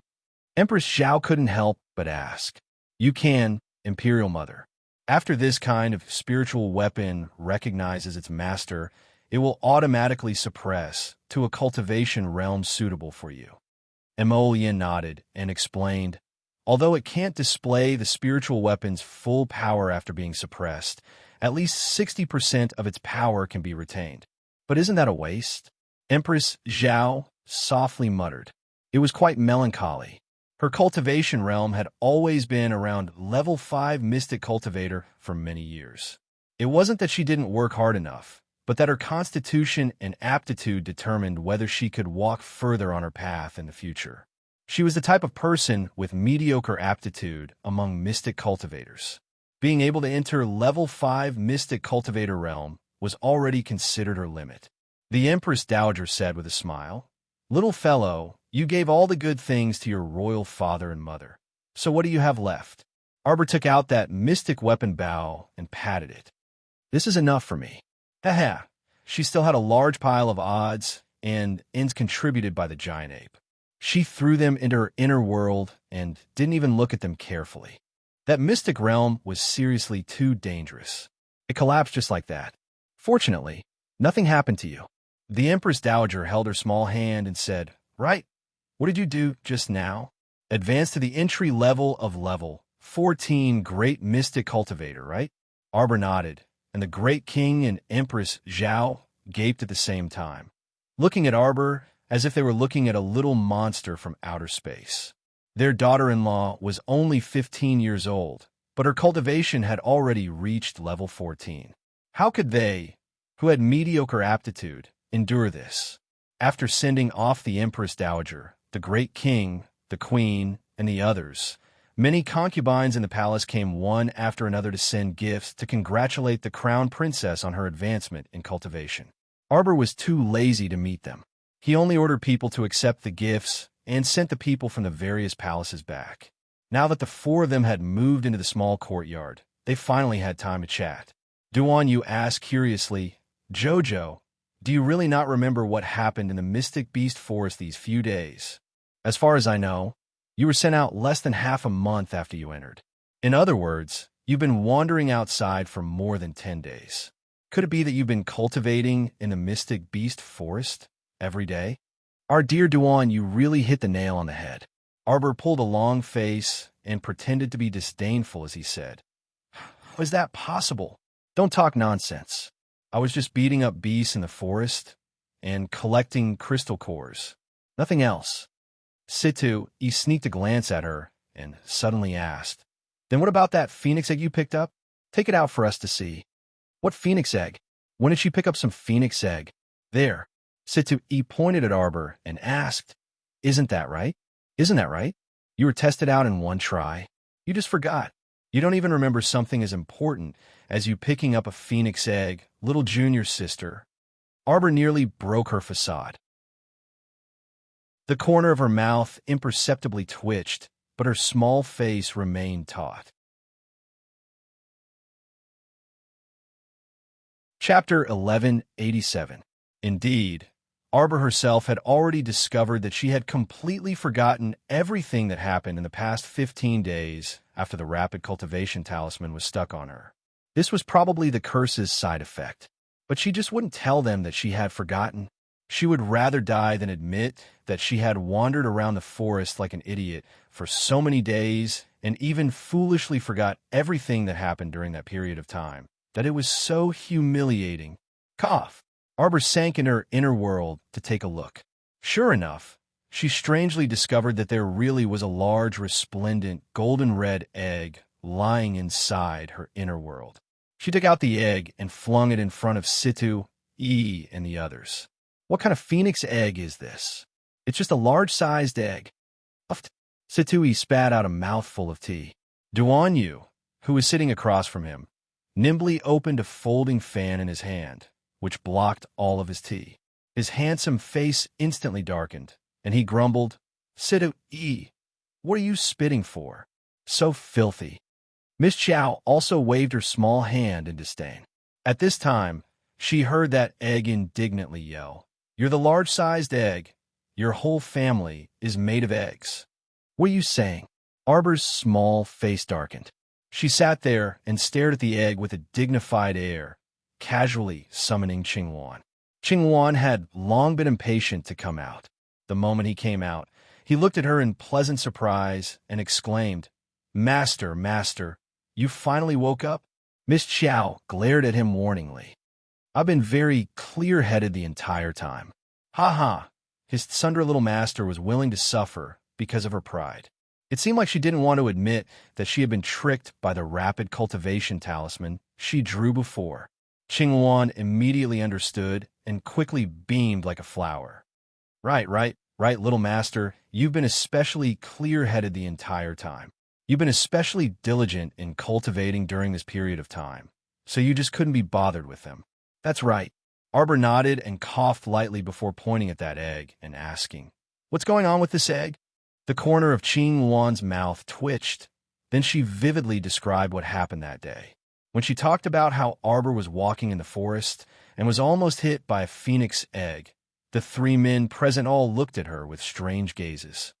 "This is the good fortune accumulated from 10 lifetimes," Situ, he muttered in a low voice. "Tell me, who would be able to walk in the forest and get smashed by a phoenix egg for no reason? Only the strange child could do that." Then Master kicked the egg away. The egg really wanted to follow Master, so it ran all the way here. Qingwan summarized the matter simply, mainly focusing on 2 points. Firstly, the owner didn't want the egg. Secondly, Eggy had insisted on following her. The 3 men were speechless. Hee. What egg? You're an egg. Your whole family is an egg. This seat said, "This seat is the ancient Bloodfire great god. You mere mortals dare to look down on this seat like this. Wait until this seat recovers his true phoenix body. This seat will teach you a lesson." Arbor stretched out her leg to kick it, but who knew that the egg would roll especially fast and slip behind Emolien in a roll. It shouted angrily, "You kick me again, you kick me again." The egg was so heartbroken. Why did it follow such an unreliable master? "Oh, that's right, little master. Chirpy is awake," Qingwan hurriedly said. Arbor was a little stunned and kept muttering in her heart, "This disaster-courting talisman caused her to miss so many things. Chapter 1188. Even if she stubbornly refused to admit it, how could these three men in front of her not know that she really had forgotten what happened in the Mystic Beast Forest? But seeing that she was determined not to say anything, they could only make up their minds not to ask. Yin coughed lightly, chuckled, and changed the topic. Jojo, this is great. Little Fatty is also awake, so you can be at ease in the future. Arbor fished out the little white squirrel and rubbed its head. The little squirrel happily rubbed against her hand and turned to glare at Yin. Who's little Fatty? You. Yin reached out and abruptly picked up its tail, turning it upside down. She looked at it with a grin and said, You seem to have the aura of a sacred beast on you, although it's so faint that it's almost undetectable. But you are a little strange. The little white squirrel hastily tucked its tail between its legs and shook its small body, kicking its limbs wildly as it wailed. Master, master, little master. There's a big brother demon here who wants to catch me. Xiao Mu's mouth twitched as she slapped away Yin's hand. She then picked up this little fat squirrel and placed it on her knees. She cast the man an irritated glance. Don't bully it all the time. Seeing that the little fat squirrel was about to dig its little claws into the little fellow's chest, Yin's cold eyes narrowed, and she directly picked it up again and flung it outside. Piu. Qing Wan covered her mouth and snickered. Master, the little fat squirrel pitifully ran over to her with tears in its eyes. Under Yin's oppressive gaze, how would he dare to randomly climb on a master? He could only bear with that man's terrifying gaze and jump onto the little fellow's shoulder. He then obediently crouched there, petrified and motionless. Arbor propped up her chin with both hands and sighed. Stop fooling around. I'm vexed. Yin saw that she looked tired and reached out to rub her head. Jojo, if you're tired, go back to your room and rest. Recently, you've been cultivating all day long. You haven't been able to eat or sleep well. You really need to recuperate for a while, okay? Yin said softly. Arbor nodded. She still had to make time to go home. Her parents were probably worried about her. Thump, thump, thump. The giant ape moved its thick buttocks, walked to her side, and sat down. Xiao Mu swept a glance and didn't happily respond to it in a huff. Jojo, where did you get this ape? Duan Yu was dying of curiosity. Jojo refused to talk about it. She must have had a lot of things happen after she came out of the Arcana land. Darling Xiao snorted and glanced at the giant ape. Him? I picked it up in the forest. The three of them immediately looked at her, as if they were looking at a god. Could this child be any more outlandish? She randomly wandered around the forest for a few days, and not only did she pick up a phoenix egg, but she also picked up a powerful giant ape? Why didn't I pick up anything when I went to the Mystic Beast Forest for training? Situi asked with a melancholy expression. Haha, Duan Yu couldn't resist guffawing. Can you compare to our Jojo? Our Xiao Xiao is a person who was born with great luck. Situ rubbed his nose and nodded in agreement. That is indeed the case. Oh, right, little junior sister, do you still remember? Before Situ could finish speaking, he saw Duan Yu and Lien simultaneously glaring at him. Ahem. Situ pretended to cough and then stopped talking.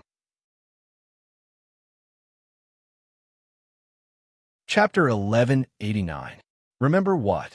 Arbor couldn't help but look at him in confusion when he paused mid-sentence.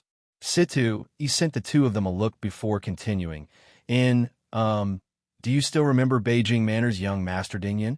Arbor expressionlessly looked at her senior brother Situ and shook her head in less than 2 seconds, her aloof face devoid of any emotion. I don't know him.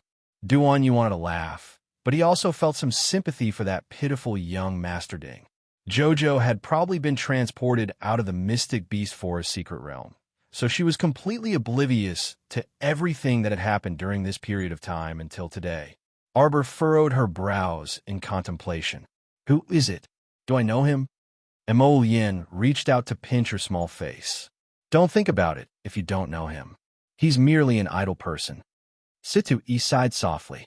Little junior sister, then don't think about it. All right, Jojo should be tired. You guys hurry up and leave. I won't be seeing you out. Emolien directly ordered them to leave. She stood up and pulled Xiao Qiao's small hand, dragging her towards the bedchamber. Jojo, sleep and rest well. What do you want to eat later? Emolien, do you smell a stench? As the little fellow walked, she carelessly tugged at his sleeve and sniffed it. Emolien. He leaned close to her ear and whispered, You haven't bathed for many days. It's your body that stinks. Every time I call you to bathe together, you always tell me to cultivate, cultivate, cultivate. Arbor. Duan Yu propped up his chin with one hand and sighed as he watched the two leave, glued to each other like glue. They're about to get married, right? Situ, he watched the two leave hand in hand and chuckled with his arms crossed. Looking closely, they're quite compatible, aren't they? Duan Yu merely stood there and gazed into the distance, not speaking for a long time. Situ looked back and sighed before patting Duan Yu's shoulder. Let's go, brother Duan Yu. I'll treat you to a drink. Humph. Why would a carefree person like me need to drown his sorrows in alcohol? Duan Yu brushed away his hand and stood up with a chuckle. However, accompanying you for a drink or two is also fine. You don't need to drown your sorrows in wine. Your sorrows are written in your eyes. Situ, he shook his head helplessly. The word love was really a disaster for the common people. Dividing line, our dear Qiao Mu slept for a long time. She slept for a whole day and night. When she woke up, it was already noon of the next day. She was actually able to sleep for so long. It was obvious that she was really tired. After a good night's sleep, Arbor felt much better. He kicked his legs and sat up from the bed. As soon as she moved, Xiao Yao pushed the door open and entered. She looked at her with a grin and called out, Miss, you're finally awake. Xiao Yao. Xiao Yao excitedly put down the wash basin in her hands and ran to Arbor to hold her hands. Miss, you finally recognized me. Yesterday, His Highness told me that you recovered, but I didn't believe it. Xiao Yao is really too happy to see that you're perfectly fine today. What could have happened to me? Arbor stretched her small arms and legs with her hands on her hips. Accompany me home today. Xiao Yao covered her mouth and laughed. His Highness has already prepared a carriage and is waiting. Once Miss wakes up and has her meal, we can go home. Arbor sat down at the table and used her chopsticks to pick up a pastry and send it to her small mouth. Chapter 1190. When she turned around and saw Xiao Yao chuckling with her head lowered, Arbor couldn't help but ask curiously, What are you secretly laughing at? Nothing, nothing. She was thinking of how His Highness had fooled around with Miss during a meal. The Queen had caught them red-handed. Recalling His Highness's greasy hands made her grin from ear to ear. It's weird. Xiao Mu picked up another pastry and ate it. After drinking half a bowl of congee, she rubbed her small, round belly. Where's Emolien? He hasn't come back yet. His Highness is discussing matters with a Mr. Shangguan in the study. They should be ending soon. Crown Princess, Commandery Princess, Ian requests an audience. Xiao 11Z quickly walked in from outside. Who is she? Arbor quickly put down her bowl and chopsticks as she asked in confusion. Xiao Yao explained with a smile. The day before yesterday, Commandery Princess and the royal concubines from each palace sent gifts to congratulate Miss on her advancement. Oh, Arbor wiped her small mouth and asked with a nod. You've accepted them all. They've been stored in the small storeroom. Does Miss want to go over and take a look? No need. Arbor waved her small hand. Aren't they all just worldly items? What's there to look at? That's true. Xiao Yao nodded. She knew that her miss had an abundance of good things on hand, so she naturally looked down on them. Xiao 11Z stood on the side for a long time. Seeing that the Crown Princess didn't respond, he couldn't help asking softly, Does the Crown Princess want this servant to send the Commandery Princess away? Send her away. Arbor nodded. She didn't have the leisure to see this and that all day long.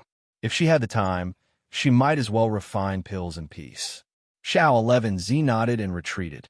He then greeted Commandery Princess in with a smile, saying, Please forgive me, Commandery Princess. Little Master is still resting. If there is anything, Commandery Princess might as well instruct this servant. When little master wakes up, this servant will pass on the message. Commandery Princess and was taken aback, as though she had not expected Arbor to reject her. Even if it was for the sake of the Empress Dowager, she wouldn't do such a disrespectful thing. This little crown princess really didn't know the ways of the world. Ian shook her head with a smile, without showing any dissatisfaction on her face. No need. Since the crown princess is still resting, I won't disturb her. I'll visit another day. Alright. Xiao 11 Z beamed with joy and nodded. Allow this servant to see the royal princess off. As Ian turned to leave, her gaze landed on the ceiling of the palace. This little crown princess might not be easy to deal with. Princess, they don't even want to see us. Why do we have to come here and embarrass ourselves like this? Sir, said indignantly as she followed behind her. What do you know? Ian cast her a tepid glance. Only by knowing yourself and your enemy can you emerge victorious in 100 battles. This crown princess is young, but she exudes an absolute oddity from head to toe. Ian clenched her fists. Her cultivation is too strange. In all my years, I have never seen someone who could break through to level 14 cultivation at the age of 15. It must be because His Highness the Crown Prince gave her many miracle pills. Su-er pursed her lips and said, I heard from other people that this kind of person who uses medicine to create a false cultivation realm is actually useless. Once it comes to actual combat, they can be beaten to a pulp at any time. Ian looked at her in amusement before saying with a shake of her head, that might not be the case. Chapter 1191. With the Crown Princess's cultivation, it can be considered exceptional. I suspect that she should have some special cultivation technique. Cultivation technique? Mystic technique? Mystic technique? Ian shook her head. It definitely isn't an ordinary mystic technique or cultivation technique. I suspect that she might have a divine rank or even saint rank cultivation technique. If she didn't have cultivation techniques to complement each other, how could her cultivation realm increase so quickly? If she could dig out the secret on her body and take it for herself, Ian's expression flickered, and she led Suru to her Anya pavilion. The Queen Dowager hasn't been paying much attention to you lately. She only has her granddaughter-in-law on her mind, and she even gifted such a precious interspatial ring to the crown princess the day before yesterday. Suru pursed her lips and said, it must have been hard on Miss to personally attend to the Queen Dowager and serve her wholeheartedly all these years. In the end, you can't even compare to a granddaughter-in-law that she has only met once. Shut up. Ian glanced at the talkative Suru indifferently. I already told you not to speak whatever comes to your mind. Be careful that a loose tongue leads to trouble. How many spies did she have in the palace to dare to spout such nonsense? Ian glared at her and shook her head. Suru puffed up her cheeks and changed the topic, saying, Commandery Princess Anam has sent out invitations to hold a flower appreciation banquet. Apparently, all the noble ladies in the city have been invited. Do you want to go? Ian was startled, but then she nodded slightly. Of course I want to go. She suddenly paused and turned to look at Sue. Is the Crown Princess going? My chow section break. I'm not going. Arbor scratched the little fat squirrel's furry chin as he leaned lazily against Emolien. Why would I go? I'm already busy to death, so how would I have the time to attend that nuisance of a flower appreciation banquet? Moreover, this kind of flower appreciation banquet was mostly held to select a wife for their son. Every family was well aware of this. What was she, a young woman who was already engaged, going there for? There was absolutely no need for that. The Crown Prince casually threw the invitation card out of the carriage window. Hugging his wife, he smiled and said, all right, I won't go. Jojo, if you're tired, take a nap. Arbor puffed his cheeks. I just woke up. You've been cultivating in the morning and at night these days. It's seriously too hard on you. Emolien leaned close to her small ear and murmured softly, sleep a bit more. Speaking of this matter, Arbor also shed bitter tears, but he had no one to complain to. Lying in Prince Mo's arms, the carriage rocked back and forth. She decided to take a nap, but she really did close her eyes and fall asleep. Emolien helped her adjust a more comfortable position and held her on his lap. She rolled her eyes and glared at the little fat squirrel that was shrinking back. Don't be noisy. Chirp, chirp. Acting cue my ass. The Crown Prince glanced at it, then ignored it. He only lowered his head to look at his Jojo. Suddenly, Emollien's brows twitched, and he grabbed his left wrist with one hand. Just as he was about to channel the medicinal power, he saw a small, fair hand move slightly and take his pulse. Xiao Mu's examination of her pulse scared away all of her sleepiness. She rolled and sat up. You? Why didn't you say you were poisoned? Emollien hugged her soft body and comforted her softly. It's fine. What do you mean it's fine? This poison is a neurotoxin, right? It's quite serious. You? Arbor glared at him. Chapter 1192. Arbor was really going to be angered to death. Why didn't he say anything when such a big thing happened? Looking at his handsome, innocent face, Arbor couldn't resist reaching over and pinching his face. Why didn't you tell me? This isn't a big deal. After noticing a certain someone's angry gaze, Prince Mo's voice weakened, and he finally said in a voice so soft that it was almost inaudible, "You've been too tired these past few days. You have to sleep well." He was really going to be angered to death. Arbor hammered him hard. Is my sleep more important? Or is your life more important?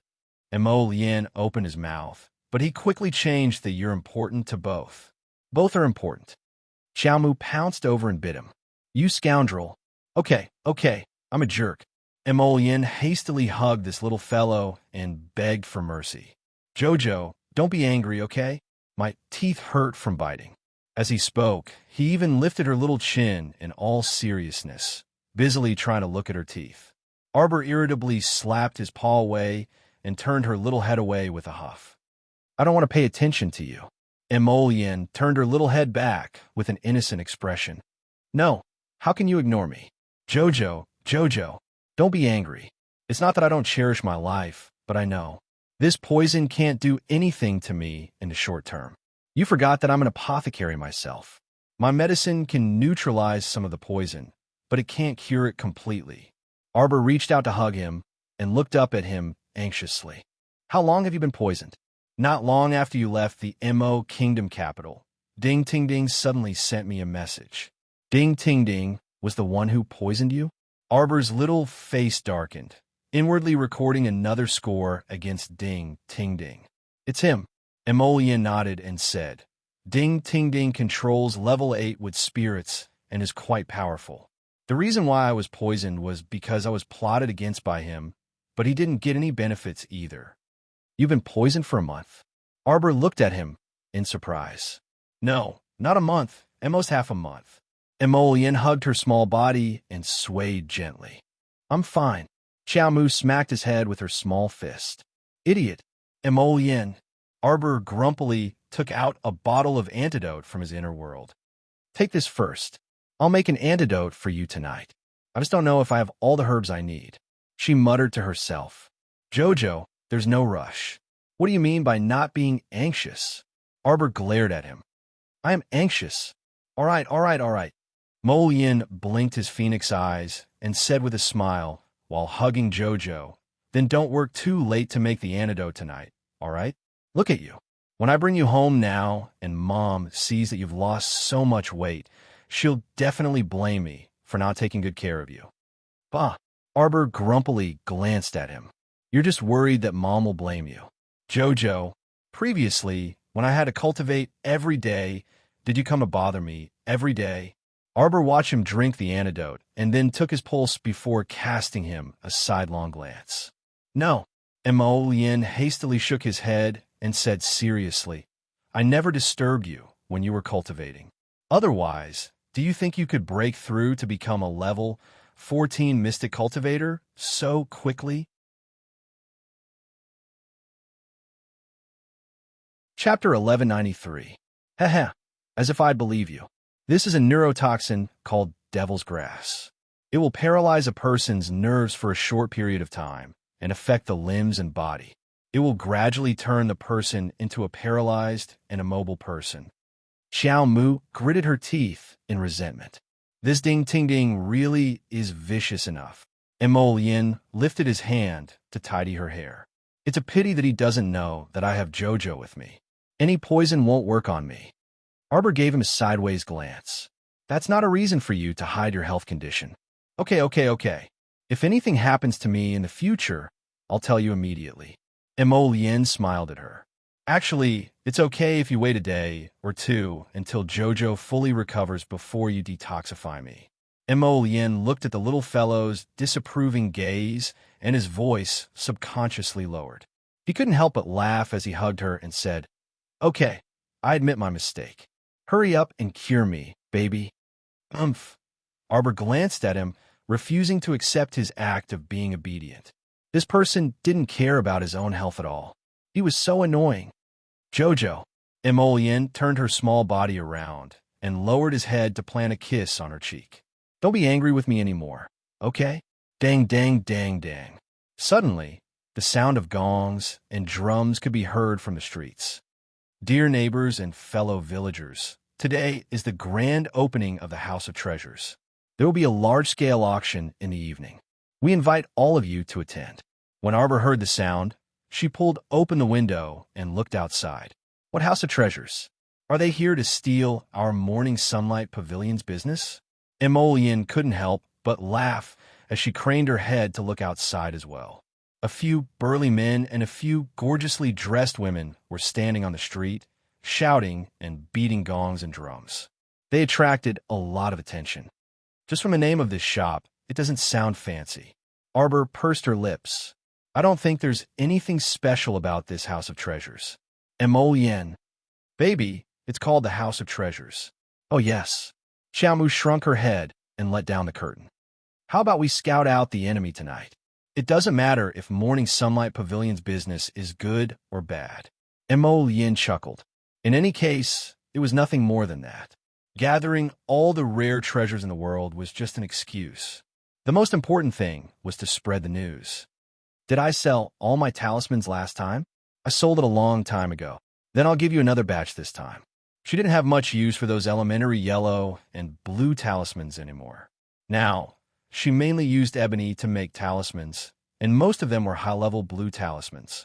Mid-level talismans were not that rare to her, so she decided to sell them to the Crown Prince. Anyway, she would only keep it as waste paper. Now, everyone outside knows that Morning Sunlight Pavilion has talismans for auction. Tell me, this is our only business. How could it be snatched away by others? Emolien raised her eyebrows and smiled. But if you want to go to the House of Treasures, I'll accompany you. Okay. Let's go take a look tonight. A trace of curiosity floated in the little fellow's heart. I wonder what good things they can auction.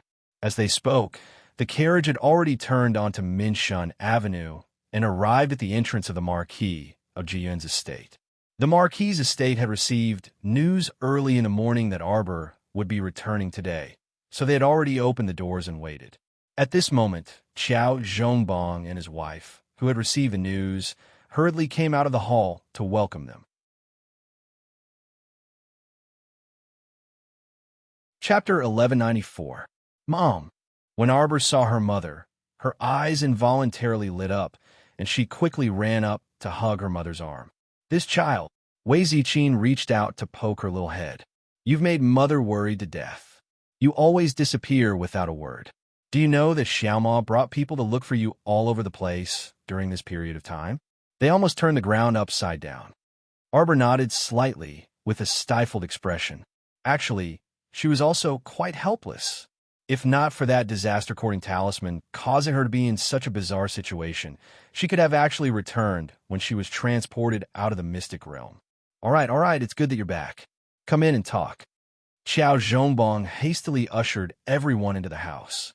The group moved to the main hall and sat down, and servants naturally came forward to serve tea. Mom, is everything all right at home? There's nothing for you to worry about at home. Wei Ziqin pulled her daughter's small hand, her eyes filled with reluctance to part. Jojo, why are you so thin? Was it very hard to train in the Mystic Beast Forest Mystic Realm this time? It's fine. It wasn't very hard. Arbor hugged her mother's arm and shook her head. Mom, don't worry about me. I'm fine. Look, my realm has increased again. I just broke through to become a level 14 Mystic Cultivator. Xiao Zhongbong and Wei Ziqin widened their eyes in shock as they sized up their daughter. Wei Ziqin looked at her with a rather complicated gaze and muttered to herself, "This is probably inherited by bloodline." "Mom, what are you muttering about?" Wei Ziqin was startled, and she quickly smiled and said, "Nothing, nothing. Child, don't go anywhere now that you're back, okay? You have to properly prepare for your coming-of-age ceremony at home. Got it?" Xiaomu obediently nodded her small head.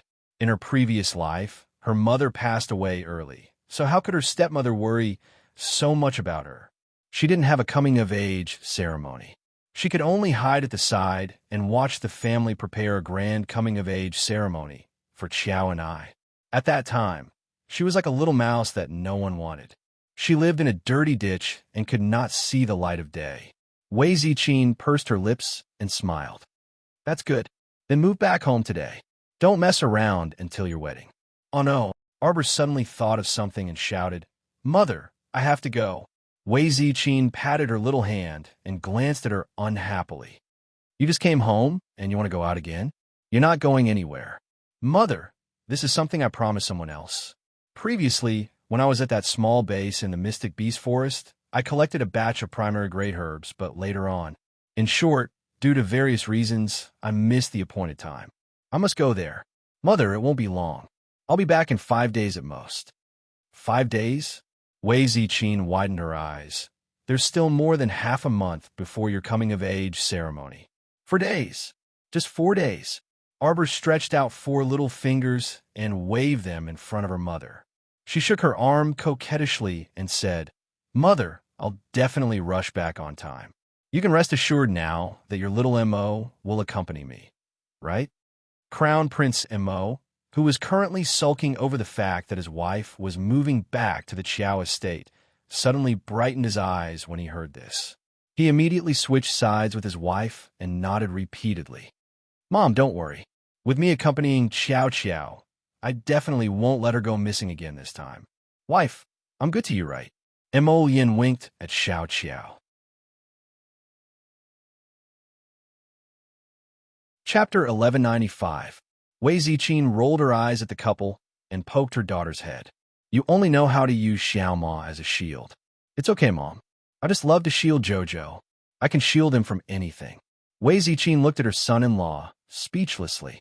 "Okay then, but remember to come back quickly. In 4 days at the latest, you'll have to move back home with your mother." "I know. Mom's sister is back." Jolin and Xiao's son ran into the front hall one after the other, followed by a little monk with teary eyes.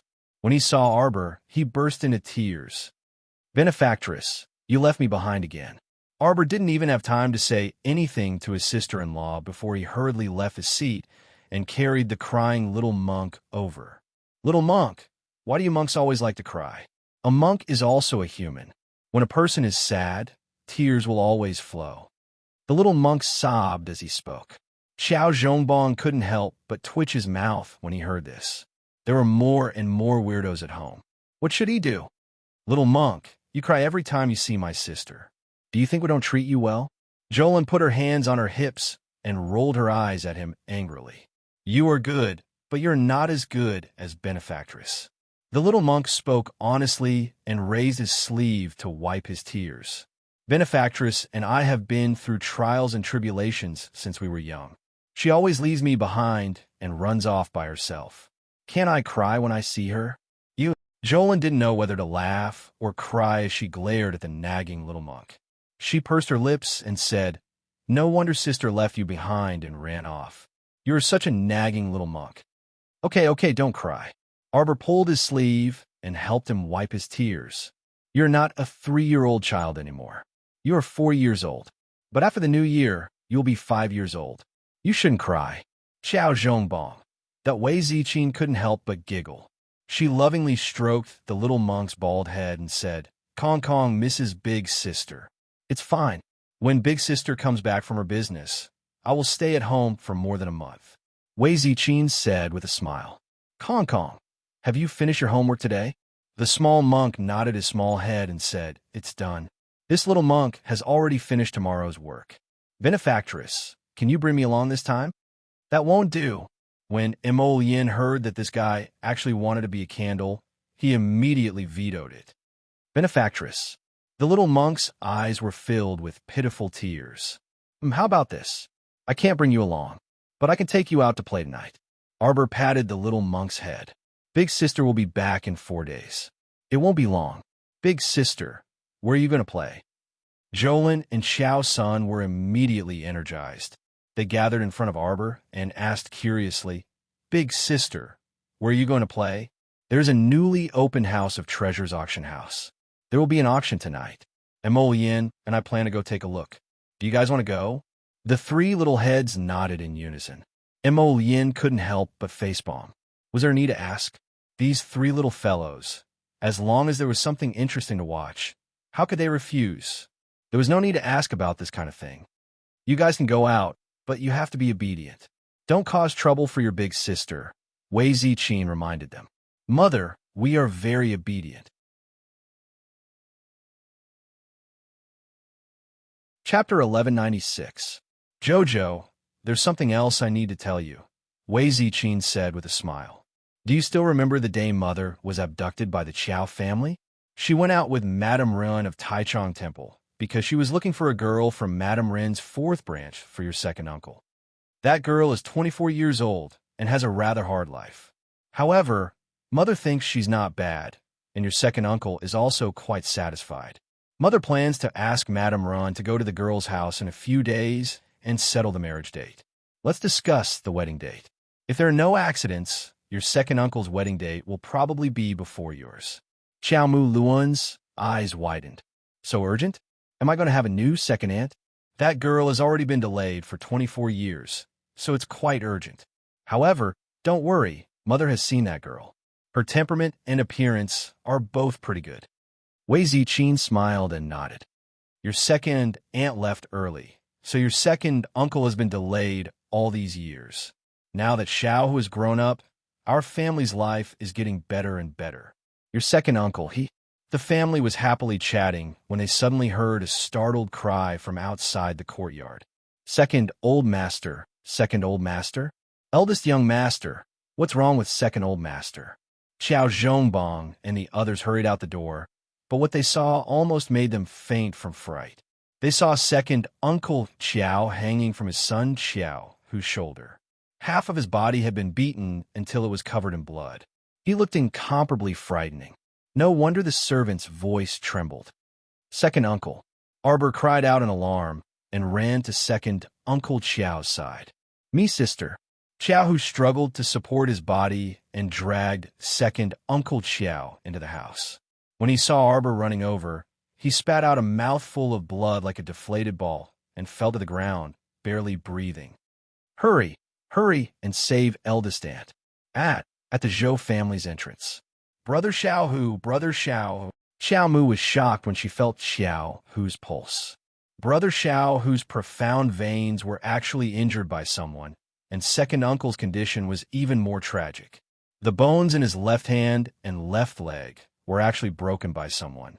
When Arbor checked, he felt as if he was shrouded in an icy mist, emitting an eerie chill. Wei Ziqin was so frightened that she didn't know where to put her hands and feet. Second uncle, what are you waiting for? Go to the clinic and ask for a doctor. There's no need. Carry him back to the room first. Prepare clean scissors, cloth, and hot water. Yes. Our Jojo is an alchemist. Our Jojo can see it. Wei Ziqin was so anxious that she was confused. The crown prince had already ordered the swift hidden guards to carry Qiao Zhongxing and his son to the side room. Go and find out what's going on. The crown prince ordered with a solemn face. Huifeng immediately cupped his fists and accepted the order. He leaped over the wall with 2 other hidden guards to investigate the matter. Arbor closed the door to the side room and flashed into the room alone. He first fed the father and son 2 healing pills before starting to treat second Uncle Qiao, whose injuries were more serious. After an hour, second Uncle Qiao's hands and feet were all wrapped in a splint that Arbor had prepared. Qiao, who also fed him another pill and fell into a deep sleep after the acupuncture treatment. When Arbor was done, Prince Amo happened to push open the door and enter. Seeing her tired expression, he quickly reached out to support her. Jojo, our second uncle, and Xiao Hu all right? Wei Ziqin asked worriedly.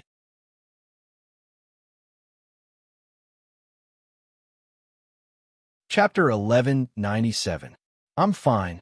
Arbor frowned slightly. However, when Brother Xiao, who was performing acupuncture, he kept repeating, "Sister, save eldest aunt, save eldest aunt." Wei Ziqin walked in and heard Arbor say that her second uncle and his son were fine. She hurriedly bowed to the heavens and the earth and cupped her hands. "Io, what happened to second uncle and Xiao Hu? They were fine when we left the house this morning. Mother, don't worry. I've already sent people to investigate. I believe there will be news soon." That's good, that's good. I don't know who did it to be so cruel. Mom, do you still remember eldest aunt? Xiaomu abruptly interrupted her mother's words and asked. Xiao Zhongbong stepped in with an ugly expression. Jojo, your eldest Aunt Xiao, Wenxiu married far away in Willow City a long time ago. She had a good life before, but her in-laws were strict and didn't allow her to go back to her parents' home for many years. Arbor nodded. Actually, she had some impression of her eldest Aunt Xiao Wenxiu. Compared to her youngest aunt who was doted on by the old madam, her eldest aunt's life was much harder. Because she was the eldest sister before she got married, her eldest aunt basically took care of everything outside the house. When she married far away in Willow City, it was said that her life wasn't good either. She had a strict mother-in-law. After she gave birth to a daughter, she was especially disliked by her mother-in-law and couldn't even go back to her parents' home. In her previous life, her eldest Aunt Xiao Wenxiu had a very weak presence. Moreover, after the zombie outbreak, she hadn't heard any news about her eldest aunt's family. However, she didn't expect that in this life if she didn't hear wrong. Brother Xiao, who kept repeating, "Save eldest aunt. Save eldest aunt." Arbor frowned in confusion. She turned to her father and asked, "Father, have you had any news about eldest aunt these past few years?" "Nope." Xiao Zhongbong shook his head. "Ever since we wandered out of Quoto village, we haven't seen your eldest aunt. Your eldest aunt came back once when you were 3 years old. Rulin, who is 7 years old and your cousin, is 4 years older than you. I haven't seen her since." Wei Ziqin sighed when she mentioned her aunt. "Your aunt's mother-in-law. She's a very powerful woman. After your eldest aunt got married, she didn't even dare to return to her maiden home. If she dares to mention the matter of returning to her maternal family, her mother-in-law will not only scold her, but will also beat her." Arbor was speechless when he heard that. Why was it another punching bag? She had already asked someone to send the 2 pitiful punching bags that she had saved the day before back to the Water Realm. Too weak, really. Arbor was a little angry when she thought of the weak Merfolk clan. She didn't know where her anger came from. If not for the fact that Master Long Chuyun and Senior Xuanji had asked her to treat the Merfolk race well, she would not have bothered with such a weak race. "Your Highness." Huifeng's voice came from outside the door. "Come in," Mo Yin called aloofly. Huifeng swiftly appeared beside them, with 2 hidden guards in tow. He bowed in salute. "We've already found out, Your Highness." "Speak." Second Master Qiao and eldest young Master Qiao were injured by 2 level 11 body cultivators at the Zhou residence's entrance. Why did those body cultivators from the Zhou residence injure second uncle and Xiao Hu for no reason? Wei Ziqin was enraged. Chapter 1198. "It's like this, madam."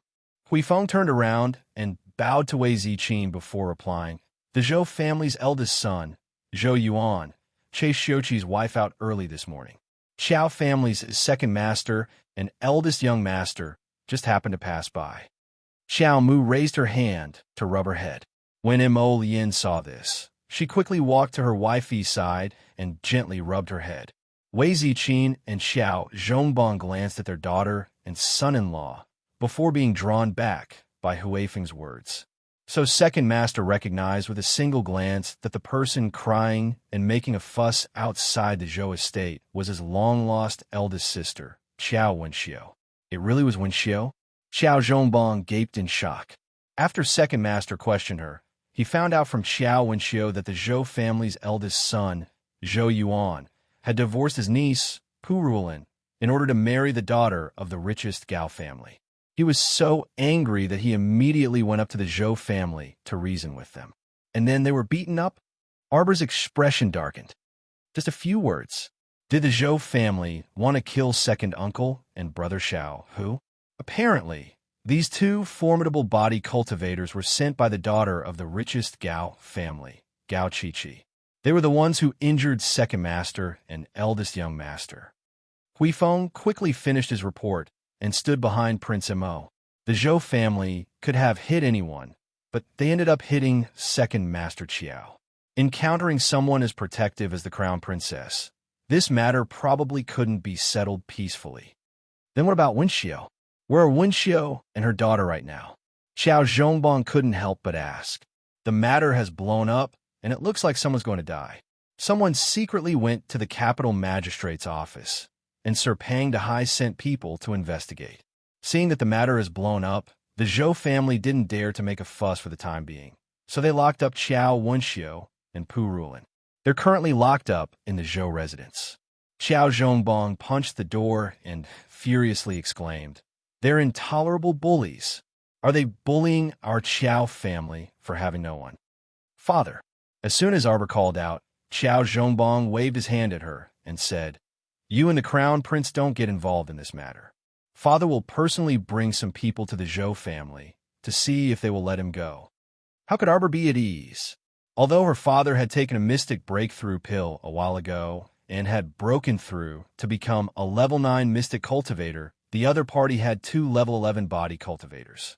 Perhaps there were other hidden forces.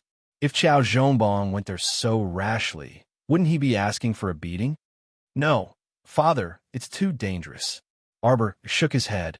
"Find some secret guards." "No need." Xiao Zhongbong waved his hand and said, "This is our Qiao family's matter. How can we trouble the crown prince for everything?" "Daughter, don't worry. Father is going to reason with them and ask them to let you go. Don't tell me they would dare to beat me up so brazenly." In any case, he was the Marquis of Zhen, personally conferred by the great king. He wasn't a commoner who could be beaten up by anyone. Arbor pursed her lips and mused for a long time. "Father, it's fine if you want to reason with the Zhou family, but you have to bring my mystic beast." Xiao Zhongbong immediately said, "Ah, you want me to bring that green bird?" "No." Arbor dragged Xiao Zhongbong and the others out the door, only to see a giant ape jump down from the roof and grin at them. Wei Ziqin jumped in fright and took a step back. "What a giant ape. But your mother, don't worry. It won't attack people." Arbor patted the giant ape's head.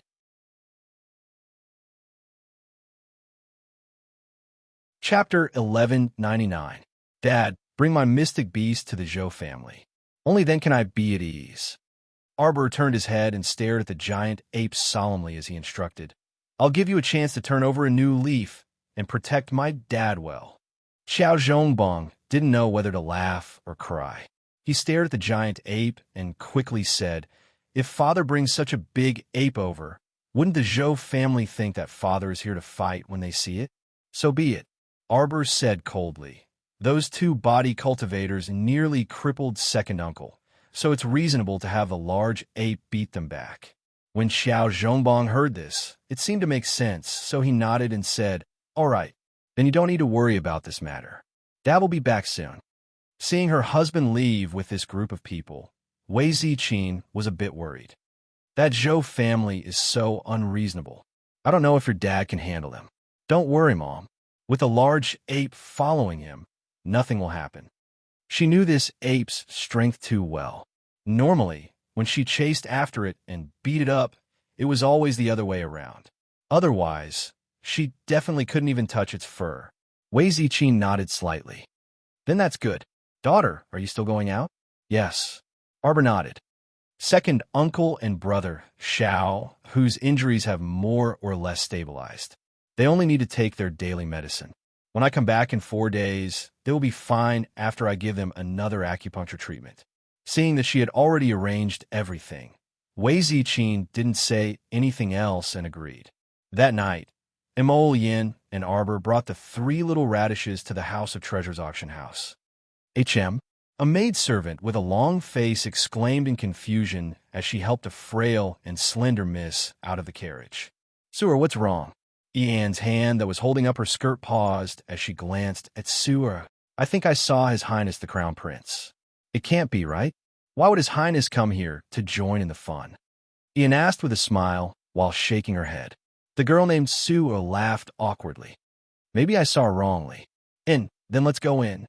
I heard that this newly opened auction house will be auctioning off a high-grade life extension pill today. This time, I must obtain this life-prolonging pill at all costs. There were only 3 months left until the Empress Dowager's birthday. With this prolonging life pill, she would personally embroider 100 longevity painting, and everything would be complete. Yes, Su'er nodded. When the two of them turned around, they bumped into someone. When they looked up, they were met with a pair of enchanting phoenix eyes. Su'er couldn't help but open her mouth and let out an E sound. What a dazzling beauty. She wore a purple dress that fluttered in the wind. Her neck was pink and her cheeks were jade-like. She seemed to be happy and angry at the same time. Ian was also slightly taken aback, feeling like she had seen this woman's pair of phoenix eyes before. Mississippi, a pretty maidservant with a round face holding a zither, walked to the beauty side and glared at Su'er and Li Wuyo. What are you looking at? How rude. If you keep looking, I'll dig your eyes out. Why are you so fierce? It's not like we're looking at you. Su'er also scolded with a glare. What did you say? Don't you know who our miss is? You actually dare to be so impudent. Which household dog are you from? Tell us your master's name. The round-faced maidservant had a sharp tongue. And which household's dog are you from? Tell us your master's name first. All right, Bao Yin. A low and gentle voice said, Don't be rude.